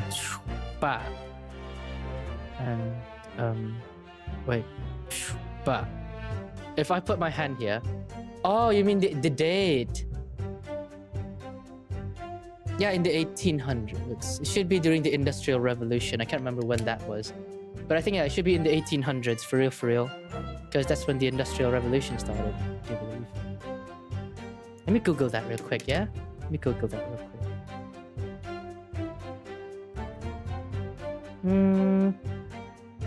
Oh, my friends are also live at the moment. Holy shit, what do I do? I shall watch them soon, I guess. Every one of us is live. 1872. Not sure. I never actually jot down the date or try to think of the date. All I know is it's during a special time.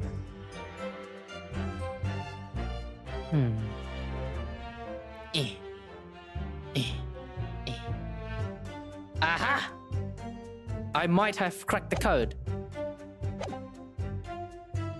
There's no other location. Ergo, the victim himself must have beamed from the stage. A trenchant scientific analysis. Dear me, every time I hear it explained, it sounds crazy impossible. Oh yes? It's all very well thought out. Certainly all the spectators on the day saw it. The birdcage plummeting 30 feet through the air, I mean. Irritatingly, yes.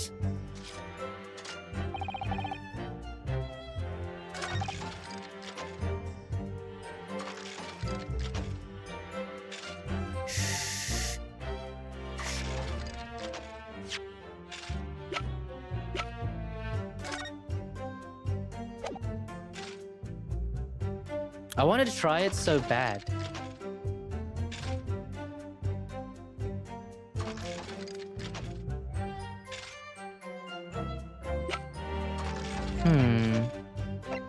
Waxwork. You know what? I'm gonna say hi to Oreo real quick. Or maybe I'll do it later. They should still be streaming everything, yeah? Wait a minute. What if they're all streaming the same game? They are! Okay. I don't think I can join that.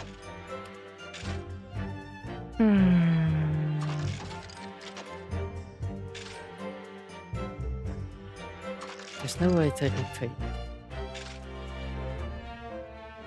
So the balloon is 30 feet.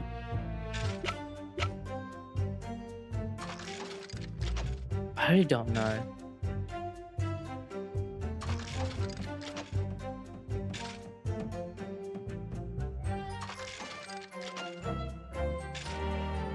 Objection! No, it's not possible. I knew it. I was just testing it out. I don't mind. I have lots of lives at the moment.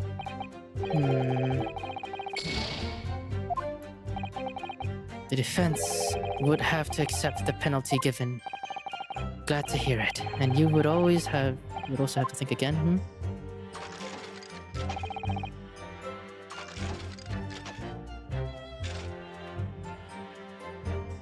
There's nowhere 30 feet high for a birdcage to have fallen from.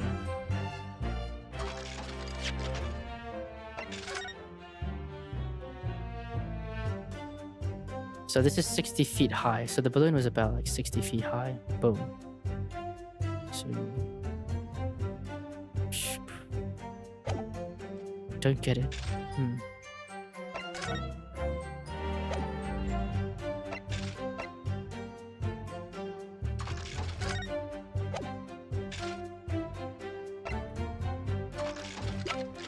I am really confused at the moment.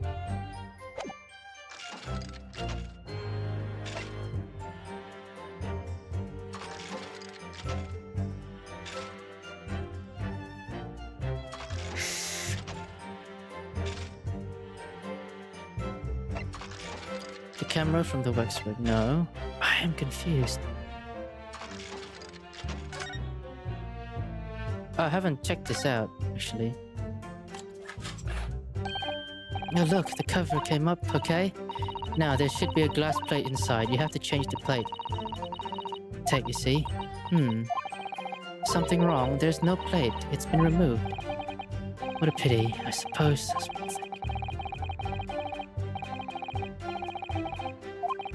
So we never have found a photographic print of executed convict coming back to life.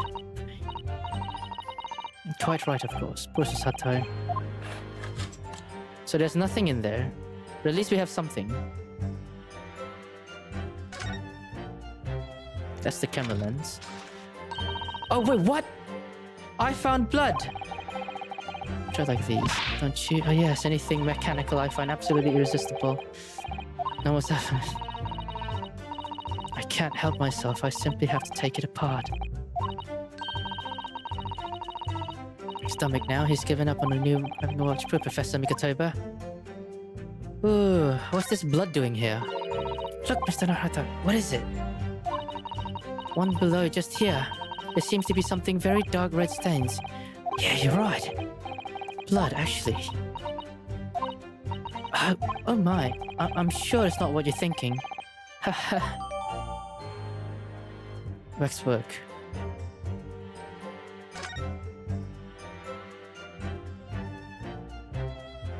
Okay, I think that's all. If anything, there's nothing else to investigate. Yeah, alright.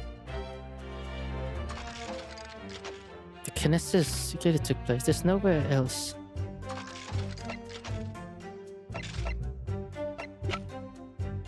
I really can't... yeah.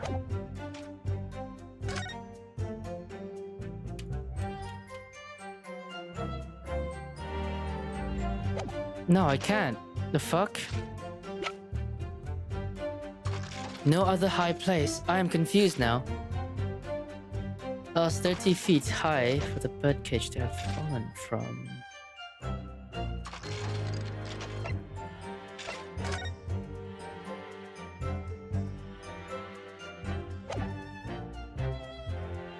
Let me try to read this again, yeah? Hold it! What do you mean?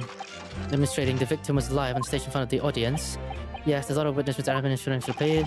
The victim's neck broke as a result of an impact following a fall. Logically, therefore, the victim must have fallen from somewhere. The balloon exploded was at an altitude of 60 feet. The point of impact on the tower was 30 feet. The difference 30 feet is therefore the total distance the birdcage felt. The birdcage. What? Wait, the balloon that exploded was at an altitude. Yeah, okay, it was 60 feet up. The point of impact on the tower is 30 feet up. The difference of 30 feet is therefore...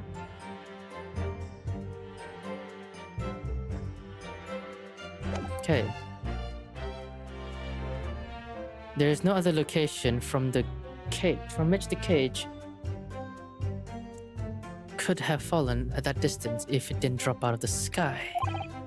Ergo, must have beamed from the tower, from the stage into the crystal tower. I am confused.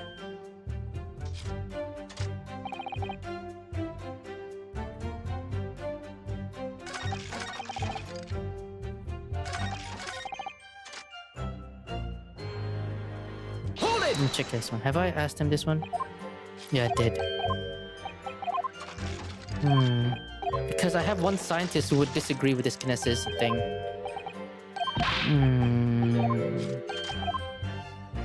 I'm really confused now.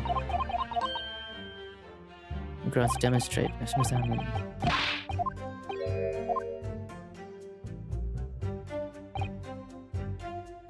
Okay, it's only this one, this specific one. So the evidence here.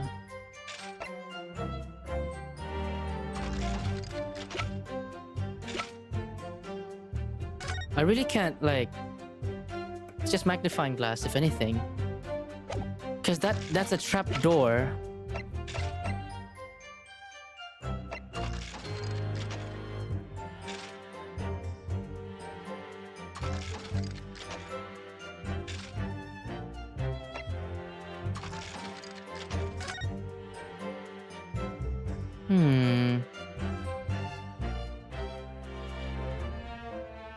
Yeah, the man should have been strapped. It would have been safe, if anything. He couldn't have broken his neck.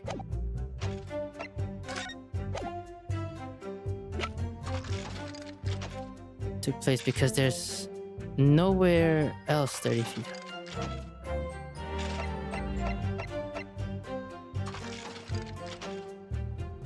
I'm gonna save here, yeah? I'm gonna save here.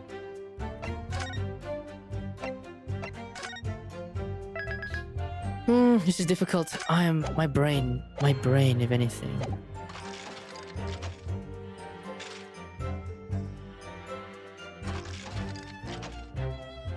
My brain is like, gah.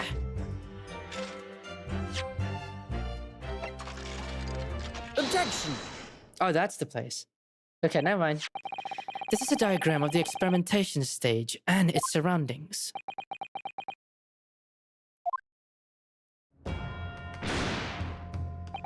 Scientifically impossible, I tell ya. We know that somehow the birdcage appeared in midair before falling down into the crystal tower. A fall about 30 feet or 9 meters. 9 meters. However, if you examine the diagram carefully, you'll see that there is one other possible location from which the birdcage could have fallen. The same distance of 30 feet. No. Well, it appears the defense has a possible explanation to put forward. Go ahead, counsel. Yes, my lord. Of course. You will indicate the place to which you are referring on the same diagram. The alternative location from which the birdcage could have possibly fallen. Yeah, actually, around this area. Take that! Around here. The place I'm referring to is here. But that's where's the birdcage, where the bitch would have been to begin with. Which is exactly my point, my lord. Yes, this birdcage was in the machine on stage. But what we must also consider is the height of the stage itself. Go on, counsel. It turns out that the experimentation stage was built at a considerable height at above ground level. If you look at the diagram, in fact, you'll see it's about the same height above the ground level as the balloon was above the crash site.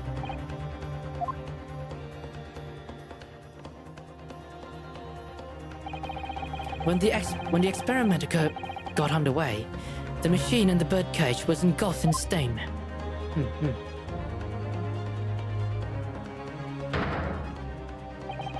At that moment, the floor of the stage gave way, and if we assume there to be a void underneath,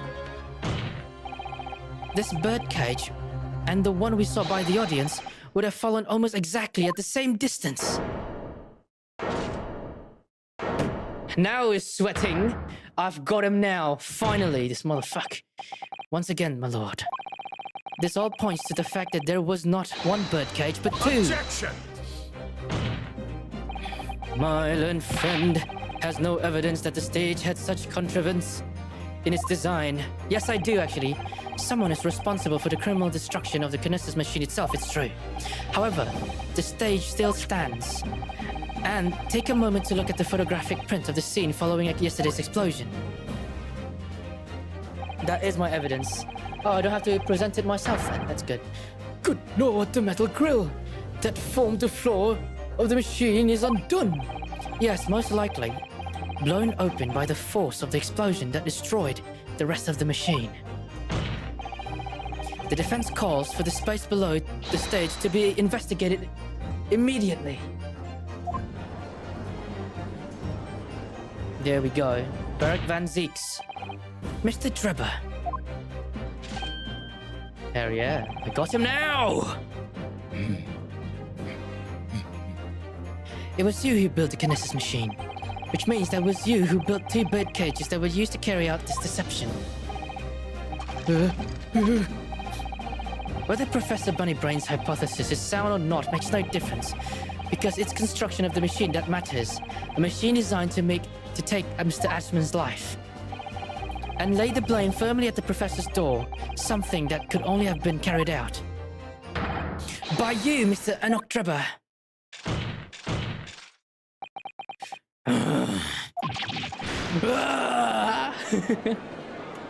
He became a robot completely. He opened the thing. If my learned friend has reached the end of his wild assertions, the prosecution would like to crush the defense's argument slowly, but surely. Oh yeah? Come at me, Van Zeeks, I'm not scared of you. Your argument fails to hold water on 2 counts. 2? Firstly, before and after the experiment, the witness went nowhere near the Kinesis machine. Every relevant member of staff from the exhibition has attested to that. And I believe members of Scotland Yard have also been on watch duty at every public experiment. In other words, Mr. Drebber had no opportunity to switch the alleged pair with bird cages. Oh. But I've already explained why he wouldn't have needed to. The nonsense with the crossbow that doesn't bolster your case at all. The man who disappeared from the stage and the man who crashed into the tower, one and the same. The forensic investigation team's report is unequivocal,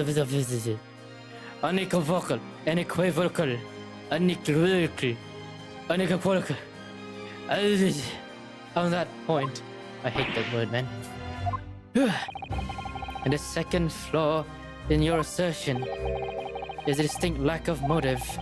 Why would the man would have wanted to take the victim's life? He had no reason to do so. Same for Bunnybrain, I would say. A motive? Do I think of everything myself? I have here a contract provided by the witness. Finally, a new piece of evidence. What contract is this, my Van Zeeks? The contract in which Mr. Drebber entered the victim, Mr. Addisman. It reads, Mr. Drebber is to receive 30% of all remunerations from government grants or other income. 30%. Wait a minute. Let me check something here. What? Why redacted?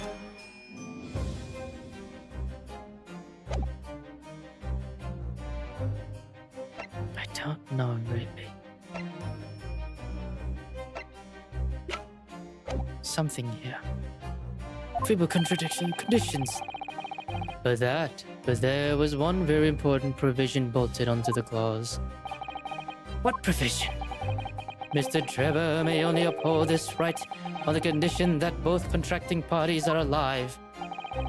In other words, if neither of us were to die, the contract would become null and void. So you see, I had nothing to gain from Mr. Asman's death. The diametric oppose, in fact. Oh, fuck, almost got him. So the motive then?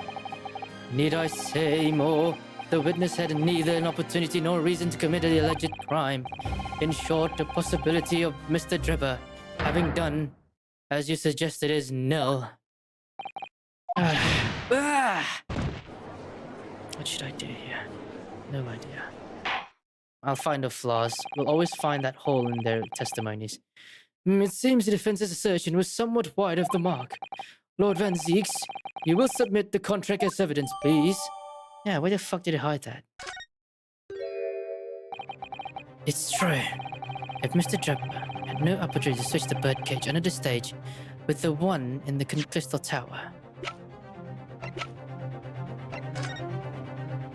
investor Mr. Odie Edmund hereby is entered into contract with the provider, Mr. Enoch Draper, to fund labor and materials for the construction of super high-voltage continuous machine. Mr. Draper to receive 30% of all remunerations from government grants or other income. Mr. Draper only uphold this right on condition that both contracting parties are alive. This is only for him. He couldn't have done it. In any case, I have no idea what his motive might have been. There is no one aspect of your argument. That still holds true, however. There were 2 bird cages. The prosecution is unable to deny that. So I'm sure you're on the right lines, Mr. Narata. And I have no doubt there are other aspects of your assertions. That they are undeniable truth. I'm getting numb now. I should stop soon. Well, it would seem the defense had no rejoinder to offer.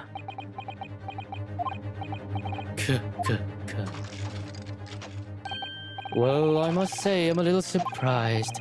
I came here to testify about the machine I built, and instead my reputation is defiled. But the prosecution's counters has set the record straight, I think. It's impossible that the cult... Objection! Objection!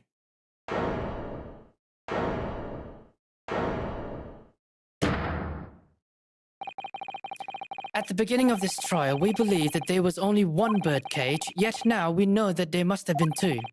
In other words, there was more to the demonstration than we realized at first. I think it's abundantly clear that the same applies to the culprit. Get to the point. The stage demonstrated was constructed and set up in its entirety by you, Mr. Draper. Therefore, it's inconceivable that you had no hand in events that transpired. Let's fucking go. If the circumstances mean it's impossible that you could have carried out the crime yourself, it points to the fact that someone else was involved. Someone else, counsel? Are you suggesting... Yes, my lord. Mr. Draper had an accomplice. An accomplice now? Well then, I presume you're prepared for what's to come. Let's see. Do we have that? Oh my god.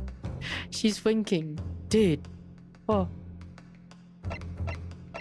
An accomplice. I see nothing. Prepare for what's to come.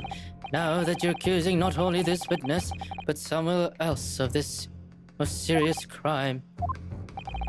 If these accusation turns out to be false, then make no mistake.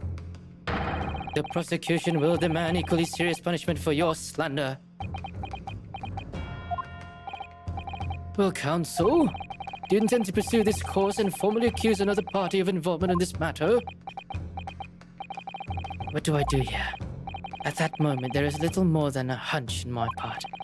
I don't know for sure if Mr. Deborah had an accomplice, or even if he really is the culprit here. One way or another, though, I have to make my position clear as a lawyer. So what's my stance going to be, Miss... Or not? I'm not going to back down, actually. Did he actually have an accomplice? I don't have any evidence.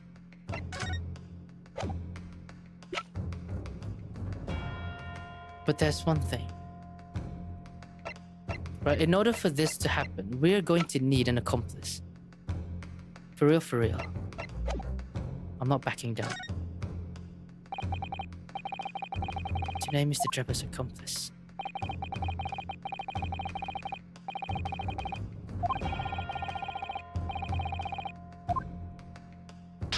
Coroner's report.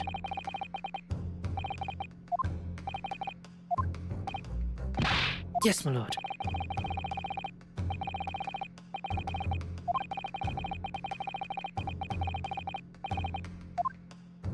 I don't think it's Mr. Spells, if anything.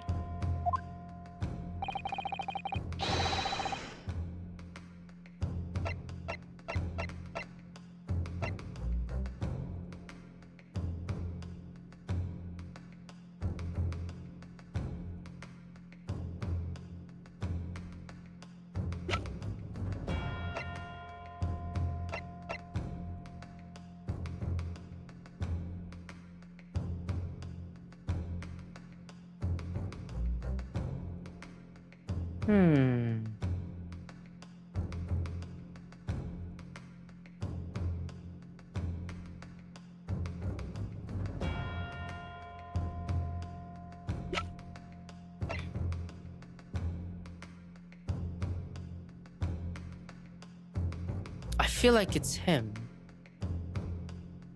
I'm gonna risk it. Take that! No, it's not. Is it really Mr. Spells? Where's this person?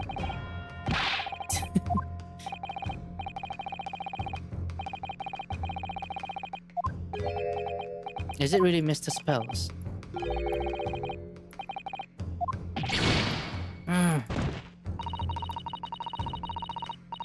Didn't you?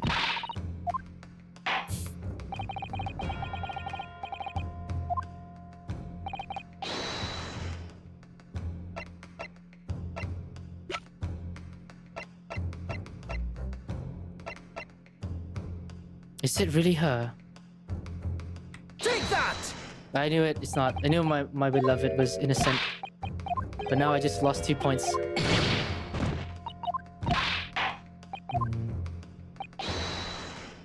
Who could it be?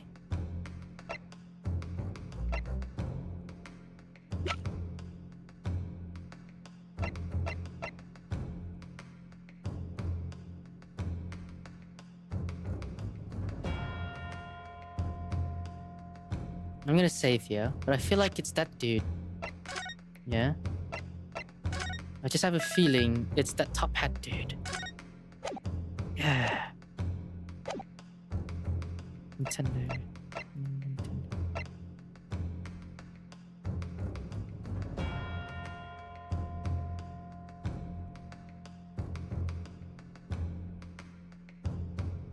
Take that! Nope, it's not. I'm gonna load the game now.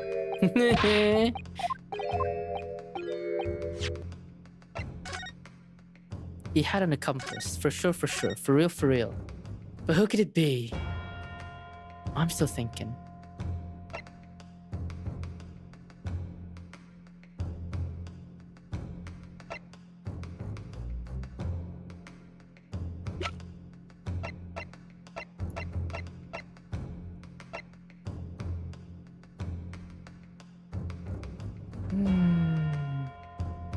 So I tried him.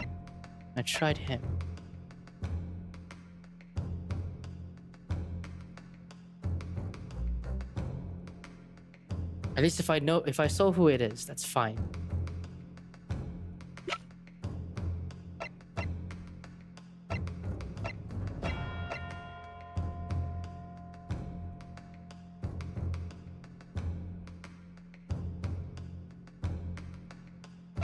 I doubt it.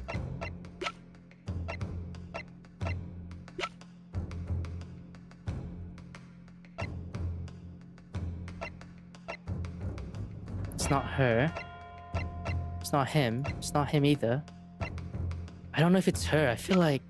Yeah. So I tried him. Load strong heart, no. Not him. Unless if it is. Definitely not bunny brain. So let's try. Take that! Yep, it's not it. Oh, it is. Question is... What's wrong, my Nipponese friend? Surely fear doesn't bind your tongue now. It's a little late for that. Of course I'm afraid. After all, naming her in this capacity is definitely going to make waves. A lot of waves. It could be very well turn every single person in the room against me.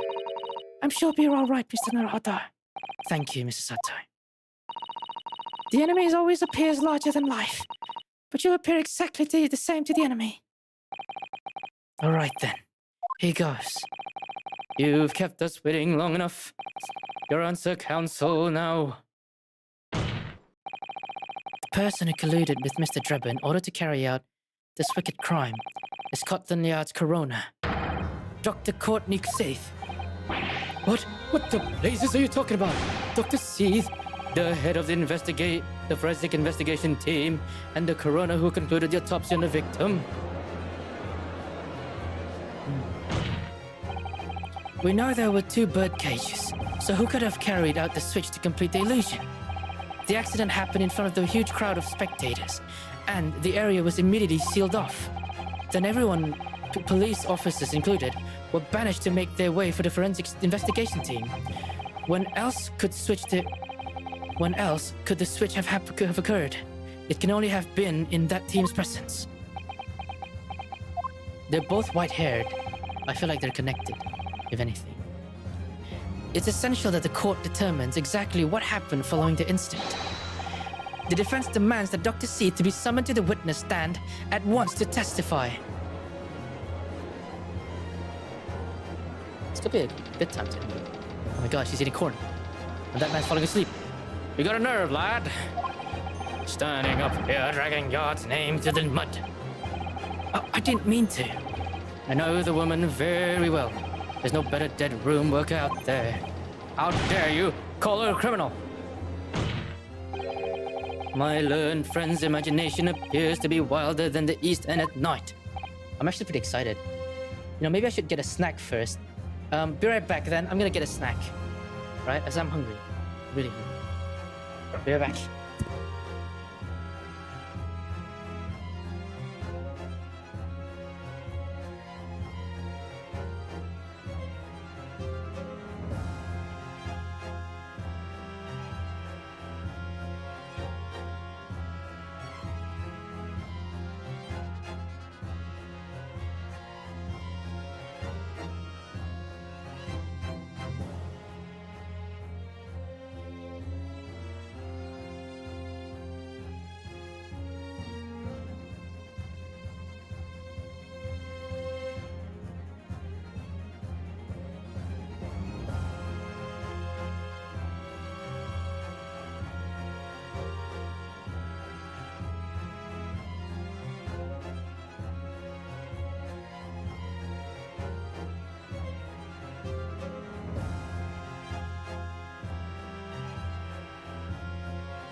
I can only eat a PBJ for now. That's all I could find. That's why I took my time. PBJ sandwich.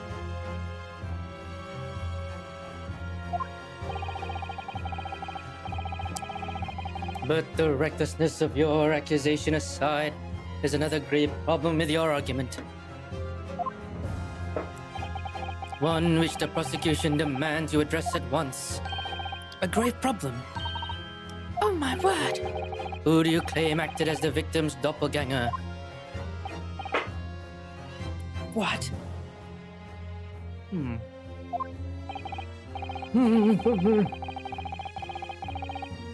Another. And yet, no missing persons or accidental deaths of anyone remotely resembling the victim were reported.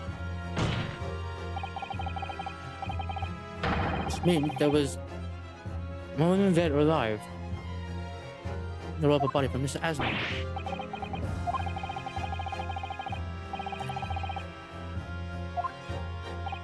But I don't know if I've got an answer to this yet.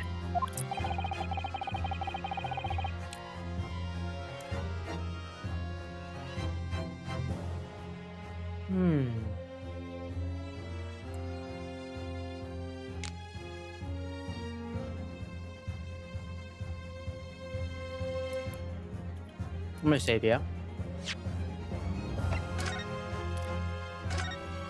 As I lost a lot of life points.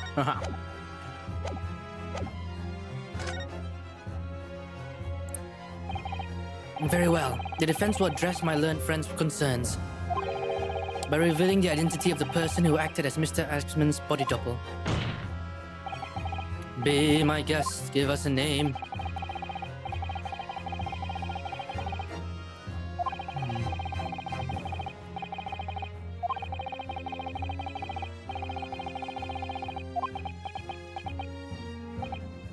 Aha!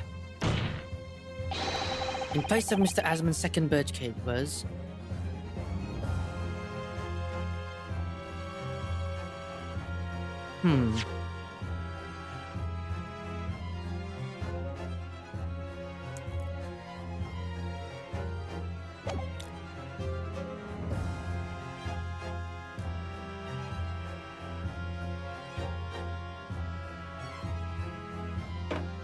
It's too well organized, eh?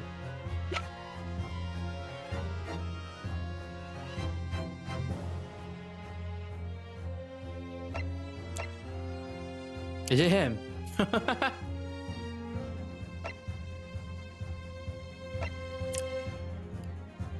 Could it be him?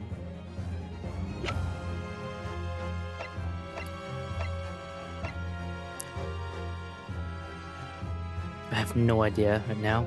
Everything is topsy-turvy. So, not Mr. Asman, not this guy, not this guy. So all these guys are out of the question. Yeah, everyone here is out of the question.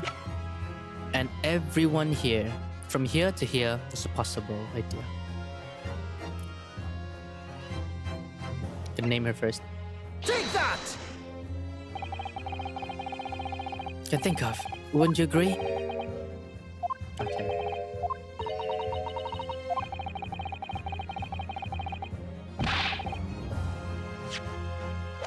I have one life left.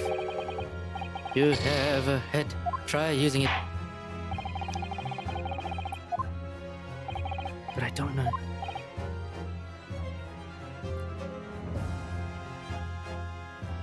Actually, I don't think it's anyone here. If I were to present evidence here,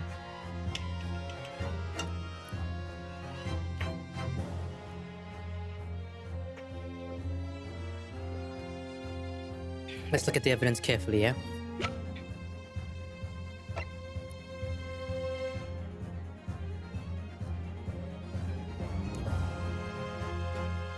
What if it's the wax one?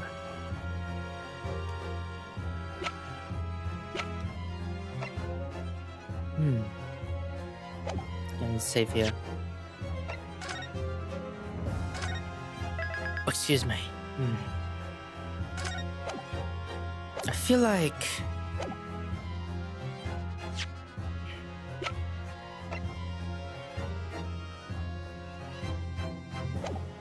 I think I'm just gonna present evidence here.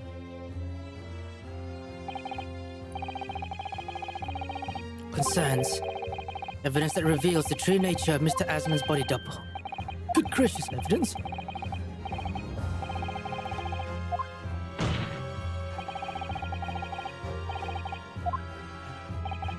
The body double and the birdcage were hiding inside the balloon. Seen there from 60 feet away. Peered out there, they were some 18 meters above spectators. Aha!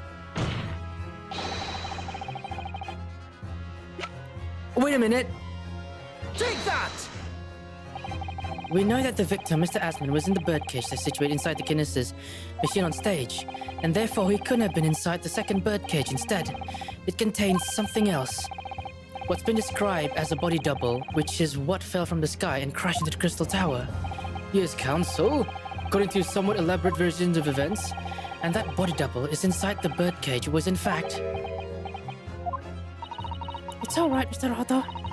We're ready for this. Just steel yourself. Come up with it. Thank you, Mrs. Otto. I needed that.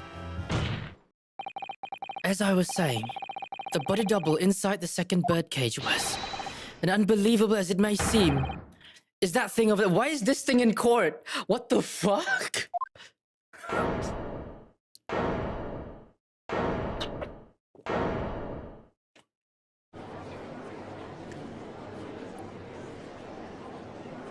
Objection!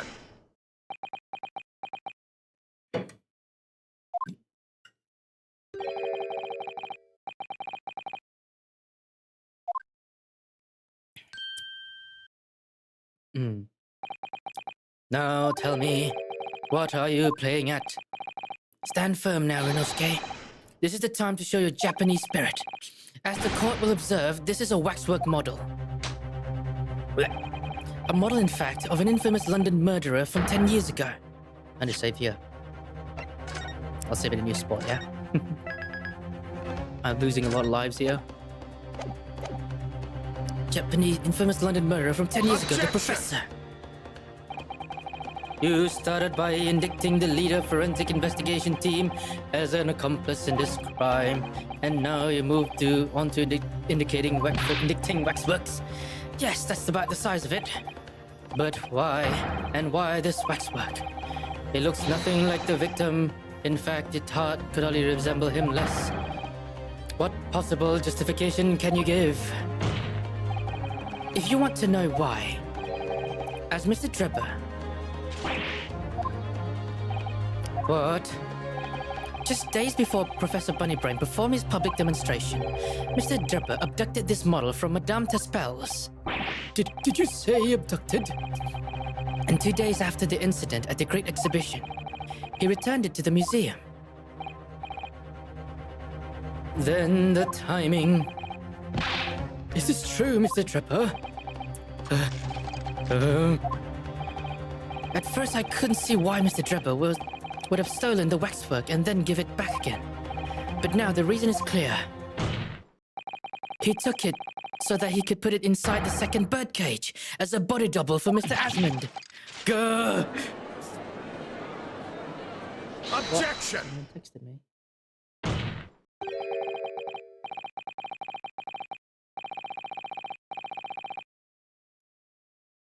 Oh no, it's just... Oh wait, Merryweather is doing something. What are they doing? I think they're watching something. Yeah, it should be a watch-along. I'm not in the watch-along. That's cool. Are you hearing this? Ladies and gentlemen of the jury, are you hearing the defense's astonishing proposal? The witness fabricated this vast machine with the intention of deceiving some wretched scientist, that he did so in collusion with the country's finest coroner on a public stage in front of a vast audience.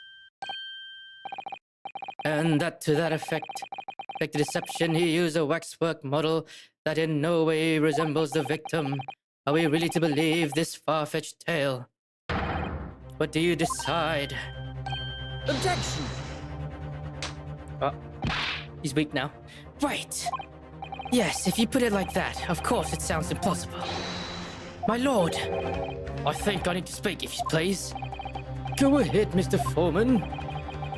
Myself and my colleagues have reached an agreement. Oh. Very good. In that case, Ladies and gentlemen of the jury, you will state your leanings for the court to hear Guilty. now. Fuck! Guilty. Guilty. Summation Guilty. examination time. Ah, this is Guilty. difficult. Kill me.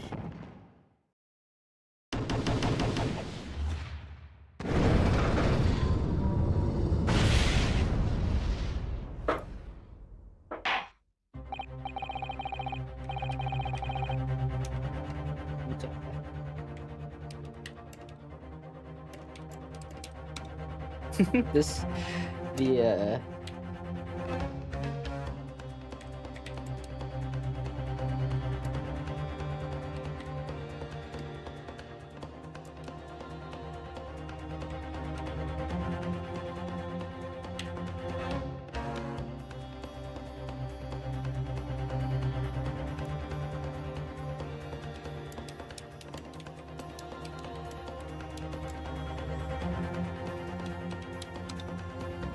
So, as indicated by Foreman, the jury has reached a consensus.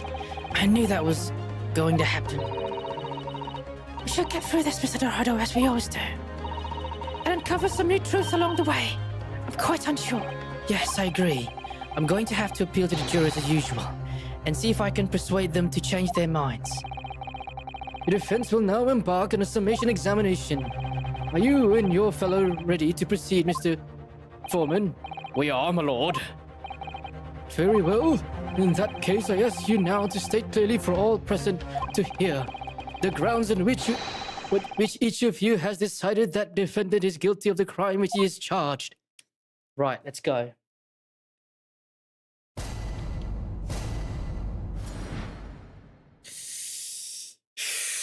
All right. I've known that woman for years. She's never been an accomplice to anything. It's utter nothings to think that those two would ever be conniving with another. Oh dear, this is the most troubling. But surely the waxwork the man stole has nothing to do with the corona, isn't it? I have had my own problems with members of police. I do not trust them much. I've seen no rigorous proof that this waxwork was ever inside the birdcage. It's conjecture. Accusing someone without right evidences is not a proper job, is he? I want evidence. Wait, what do you mean? Okay. That is weird. It's not in order. Well, it seems the introduction of this waxwork model to the proceedings has polarized opinion. Given that its face is Obscured and its build in no way resemble that is of the victim. I can only applaud my learned friend's temerity and suggesting it as Mr. Asman's body double. Yes, the applause is deafening, and yes, I know it seems extraordinary, but that's the point. That's why I have a strong feeling it's actually a greater clue than anyone yet realizes. What are you thinking, Mr. Narada? I can't explain why at the moment, but I feel as though that there's a specific reason why it was used, why it had to be this model. Really? Really? A reason why nothing else would do, you mean? Yes, and I'm convinced. It's something far more significant than whether or not this model looked like the victim. Well, if that's the case, we must prevent the trial from ending prematurely at all costs. Yes, agreed. I have to find a way out of this. All right, I should ask each and every one of them, and then I'll, yeah. Yep, I'm ready. Yes, my lord.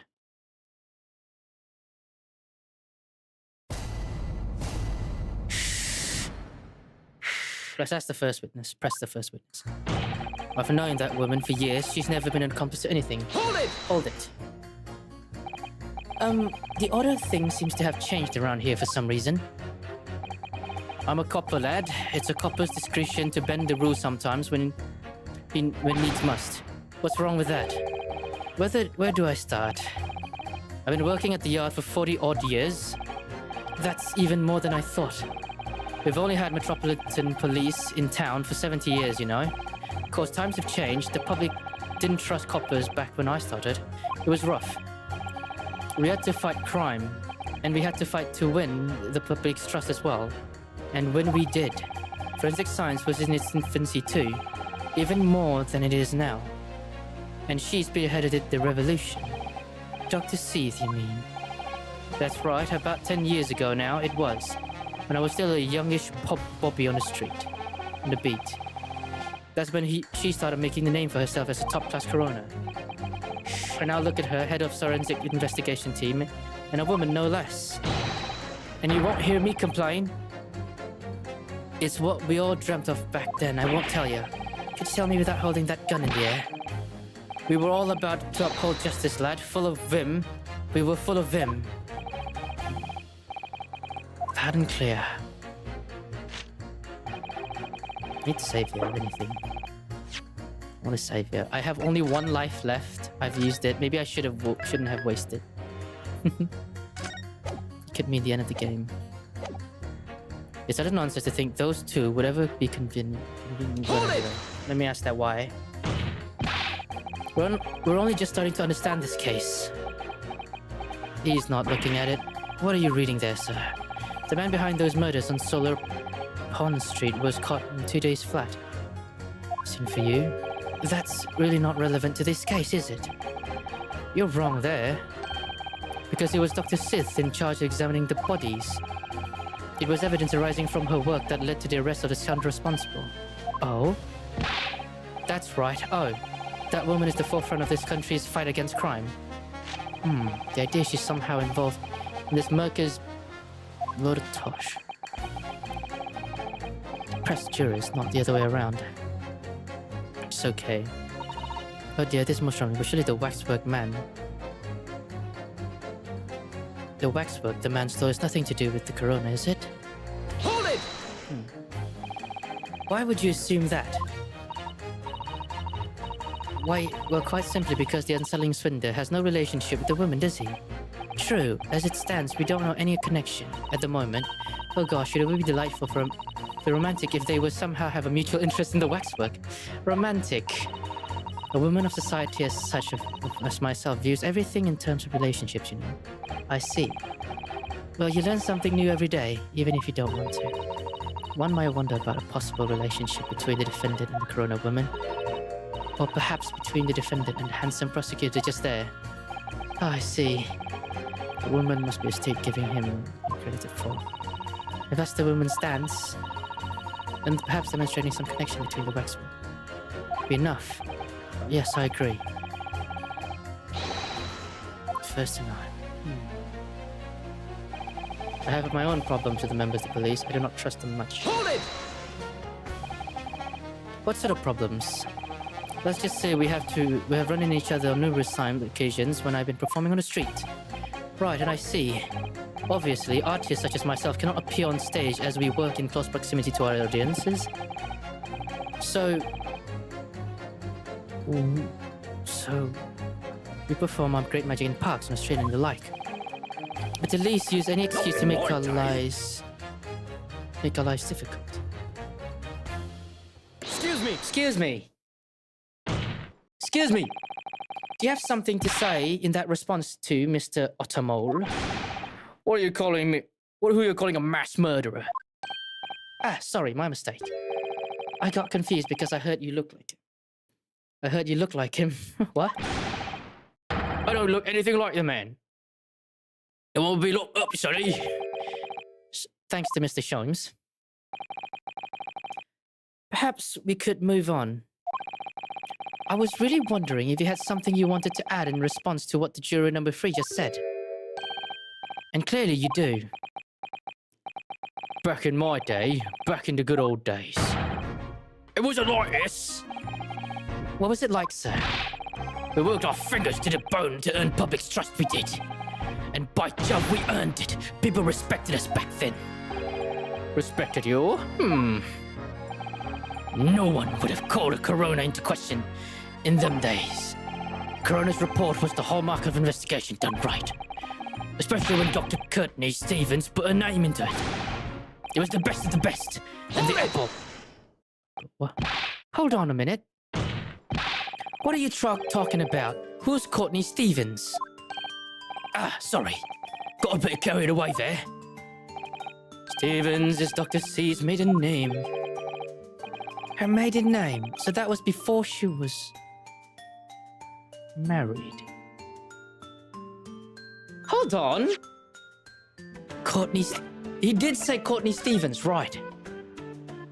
Death by hanging. So, this is by Courtney Stevens. Death by hanging. I fear there may be a connection now.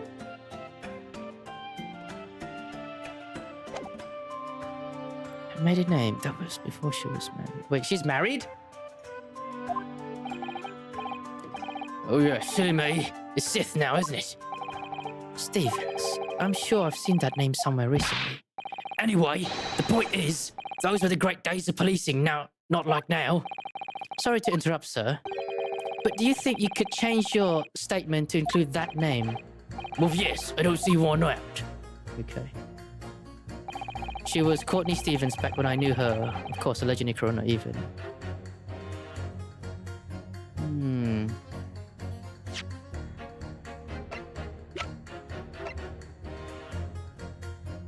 Honest professor who tried. So basically, this is her name. Courtney Stevens.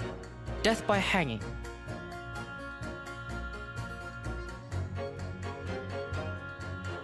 Oh, it's the professor. Wait a minute. Why is it specifically the professor? Because... May I inquire, somebody? Hold it! I could inquire. She was legendary, was she? What you say? The woman's still the best Corona in the land. And a forensic investigation team. Legendary was your description, sir, not mine. Rubbish. The word never passed my lips. I'll never scrap anybody that way, ever. Not if they were still in the game. I think the point you're trying to make is that Dr. Sith is a talented Corona. Would that be fair? It would. And what for a fact you're trying to drag a legendary woman's reputation through the mud? There he goes. He's saying legendary again. I'm going to pretend I didn't say that legendary. All right. Now, utter nonsense those two would ever be convening with one another.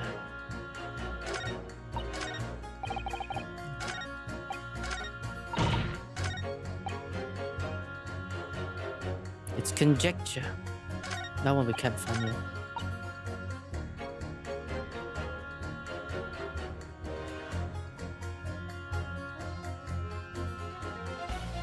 I'm gonna save here. For real, for real. Oh god. God blimey, I'm scared, man. I really feel that something is going wrong.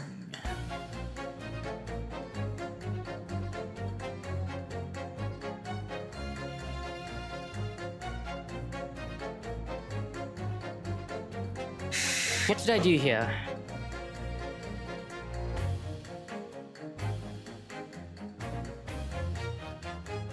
I think I'm gonna pick.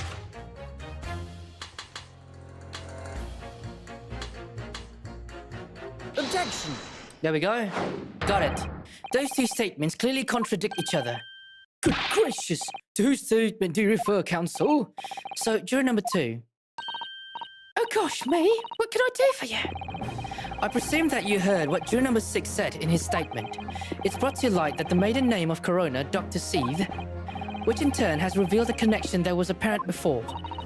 Well, naturally, as a woman of society, I find such connections and relationship irresistible. But oh golly, I'm afraid I fail to see what you mean. Dr. Seeth's maiden name is Stevens. And through that name, the Corona is very definitely linked to the Waxwork killer. The defense has evidence to prove it. My goodness, evidence, you say? How utterly enthralling. Counsel, the court cannot overlook that last remark. I very much hope that there is substance to your claim. Of course, my lord. I would ask the court to look at this. The evidence that clearly links Dr. Seeth to the mass murderer, Professor. Take that! Take that! I have here a certain autopsy report from 10 years ago. A 10-year-old autopsy report? What relevance does that have? It is, of course, from the autopsy of the person portrayed in the waxwork. The killer known as the Professor. The professor? But the man was the capital offender, so... That's right. This is the certification of death that was drawn up after the convict's execution. The identity of the killer was never made public, so the report gives few details. But what's important is the name of the coroner who wrote it. Courtney Stevens. Oh my, Courtney Stevens? Strike light! It appears that the professor's autopsy was conducted by Dr. Seath 10 years ago. And a few days ago, Mr. Drebber deliberately stole the waxwork of the professor from Madame Tuspers. A waxwork that doesn't in fact resemble the victim, Mr. Asman, at all. And do you suppose that there's some unsavory relationship between those events? Absolutely. I'm sure of it. There is no doubt in my mind that the professor's case is at the heart of a link that we have yet to uncover. Dr. Courtney Seath is Mr. Enoch Drebber and Mr. Enoch Drebber. Hidden links, mysterious connection, secret relationships. This is all extraordinary. We're surely obliged now to explore this further. Let's go, baby. Quite right. We can't let this trial come to an end now. Not while there's this cloud of suspicion hanging over the yards at best corona. It wasn't like this in my day. But we're still there to uphold the justice in the end. Okay, let's go. That's 2 for 2. 2 for 2, let's go. What time is it, though? It's 11. Oh my god. Professor, okay. We got this now. Of rigorous proof. Rigorous proof that this waxwork has it's conjecture. Without right evidence, he's not a proper job, is he?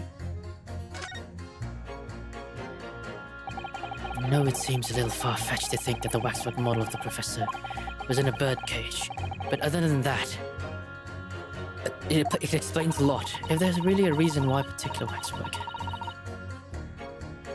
used as Mr. Asman's double, we must do everything we can to make the jurors understand it. The truth is, I'm sure that the key to this, but it's the most puzzling part to it too. In that case, you see what additional information you can glean from trying to change the jurors' minds.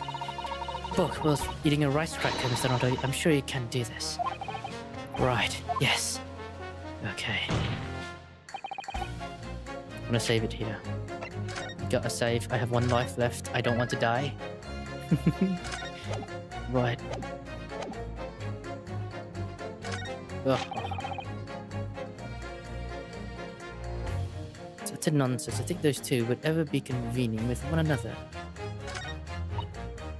It's the professor. That's what links the swindle into Corona.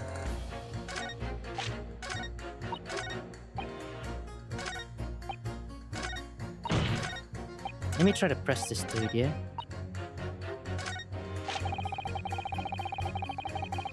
Hold it!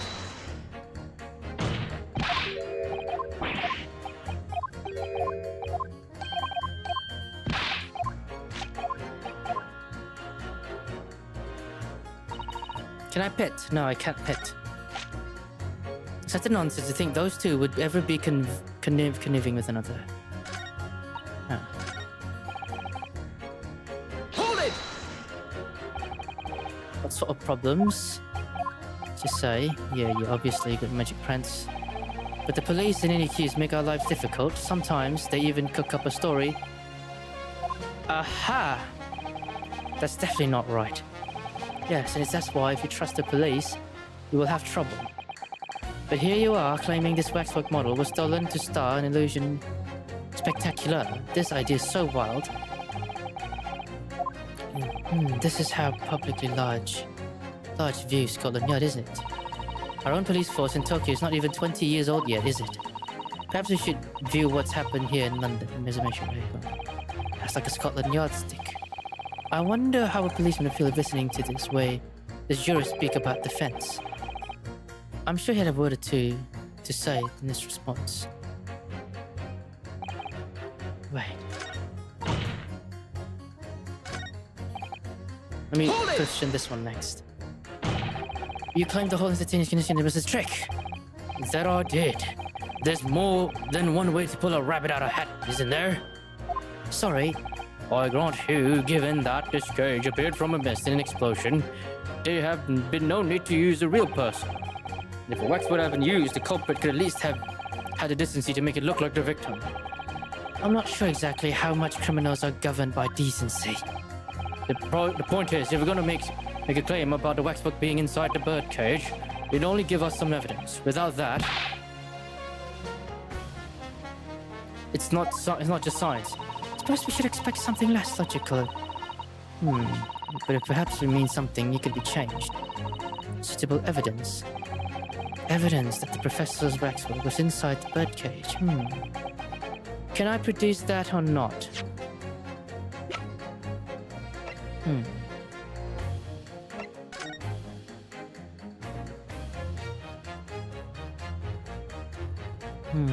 Can I produce that or not? I don't think I can at the moment.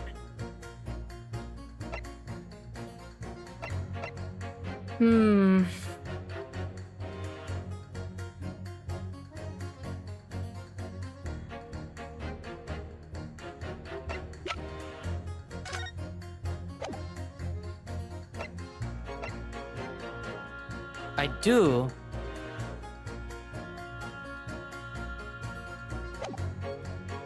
I have evidence.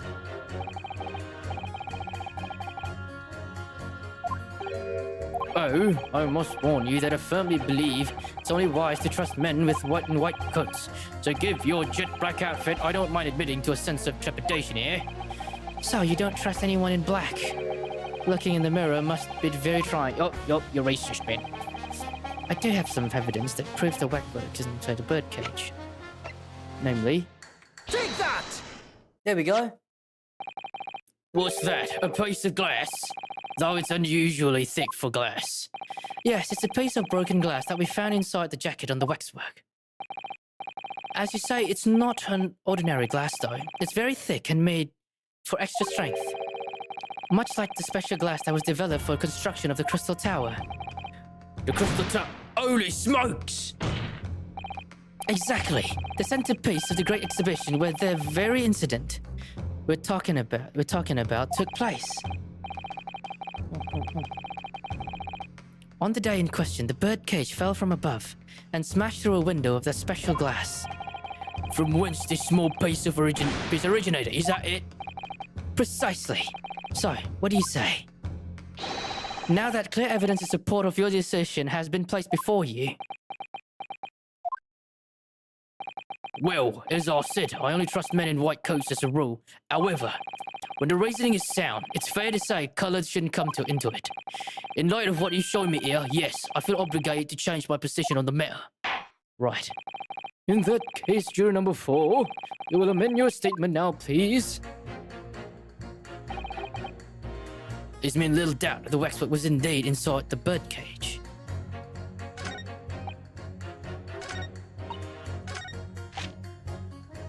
Nonsense to think that those two would ever be convened with one another. So...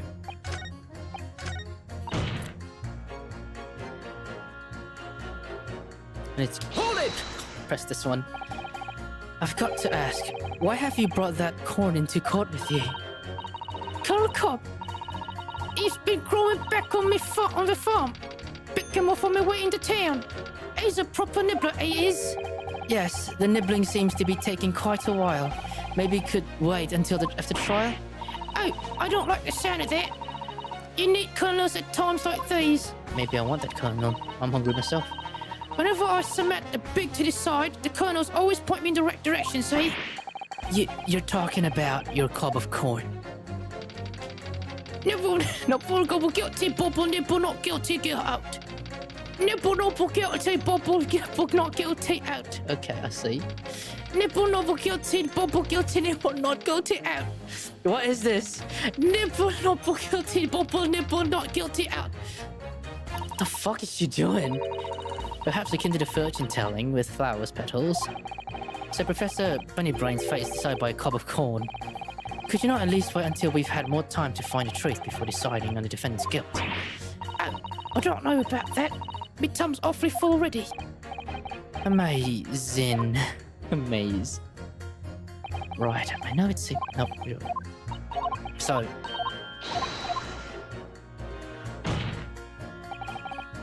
I'm gonna save here, because I'm running out of lives, bro. I can't leave it like this. Okay, let's see. Let's think about it, right? Let's think about it carefully. It's utter nonsense. Those two would ever be convening in one another. So I've had my own problems with members of the police. I do not trust them.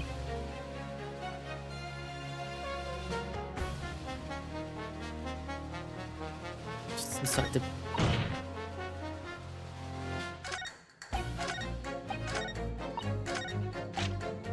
Hold it! Ask this guy again. But we're only just understand his case. But it's solar prawns. That's real policing for you. Not relevant. You're wrong there. Because it was Dr. Seeth in charge of examining the bodies. I don't know if it worked. It led to the arrest account. Oh. Can you amend that? That's right. Oh, the woman is at the forefront of country's fight against crime. I thought it was up to me to present jurors.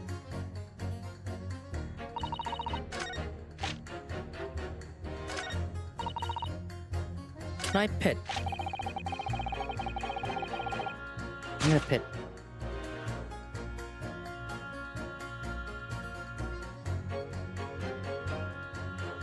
Objection! Yep.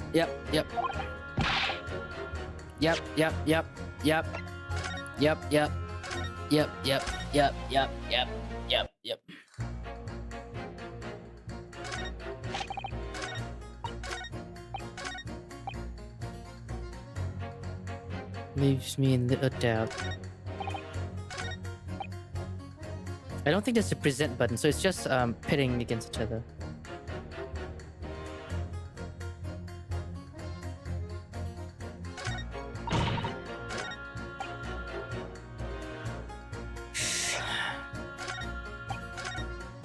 I can't pit this. I can't pit them. I need to think. So I think these two would ever be conniving with one another. So those two specifically.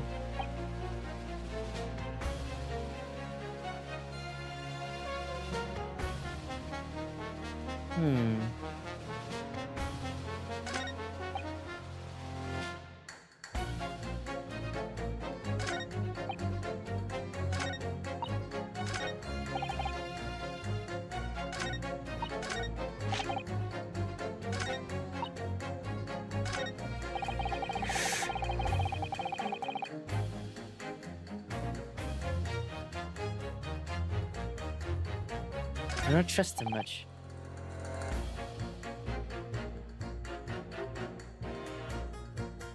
Maybe I can press it here. Oh, wait. Thank you for giving precision, sir. Your words are misplaced, boy. My opinion is governed by logic and science, nothing else. Yes, science is where you should direct your words of gratitude.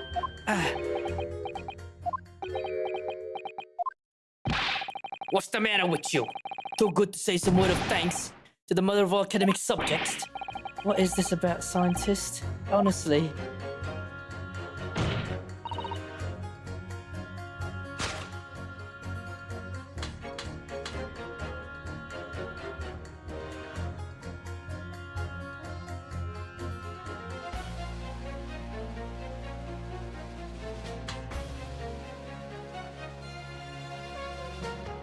Objection! Oh, it does work. Okay, nice. Those two statements clearly contradict each other. Good gracious, whose statement do you refer, counsel? If you could put down your corn for a moment, juror number 5. Oh, fuck, she's not listening. You mean me? You pointed out that it's wrong to make accusation without evidence. But the accusation that the waxwork model was inside the second birdcage on the day in question is not without supporting evidence, as the defense demonstrated to the juror sitting beside you. Oh, is that right? Would it be fair to say you didn't follow the argument? I don't understand much beside Colonel Cobb, to be honest. Of course you don't. If I could interject here. Please do, sir. Now that this assertion of yours about the waxwork had been backed up by some solid evidence, it would be wrong of me as a man of science not to pursue the matter further. Let's fucking go!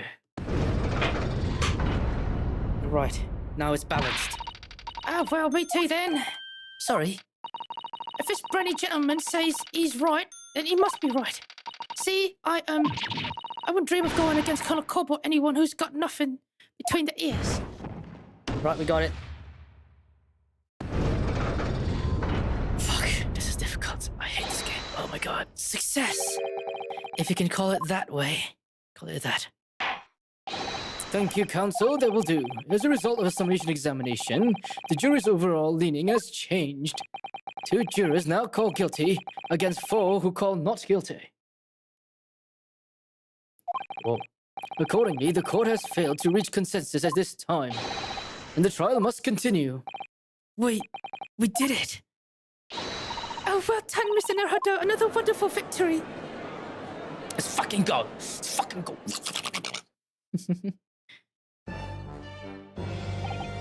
The waxwork of the despicable professor. Used to be the body double for the victim in this quite extraordinary case. I must say it's extreme hard to believe that the assertion could possibly be true. However, it would appear that it does at least warrant further investigation. It's the waxwork of the professor that links Mr. Drebber and Dr. Seeth. And I'm convinced that there's a special significance to that link. I don't know what you're hoping to prove, lad. I really don't. There's truth, sir, by using evidence, and that's testimony.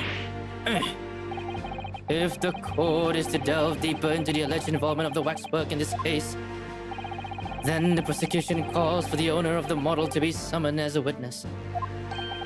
The owner? Holy shit. Miss Madame Taspel? I really thought that Lord Van Zeeks would object this whole line of inquiry. Very well, I can concur. Make arrangements for Madame Taspel to appear as a witness in immediate effect. Listen carefully, my learned friend. Oh, yes. You should know that you're on the brink of opening Pandora's box. The court shall now adjourn for 45 minutes. During that time, the prosecution will summon a new witness and prepare her for taking the stand. Oh no. Madame Taspels, yes. I shall see to it at once, my lord.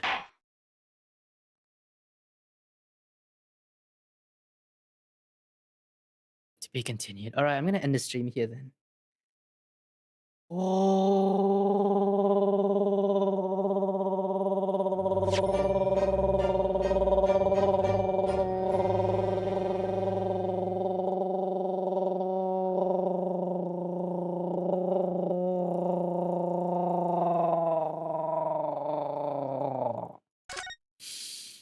That was difficult, lads. That was so difficult.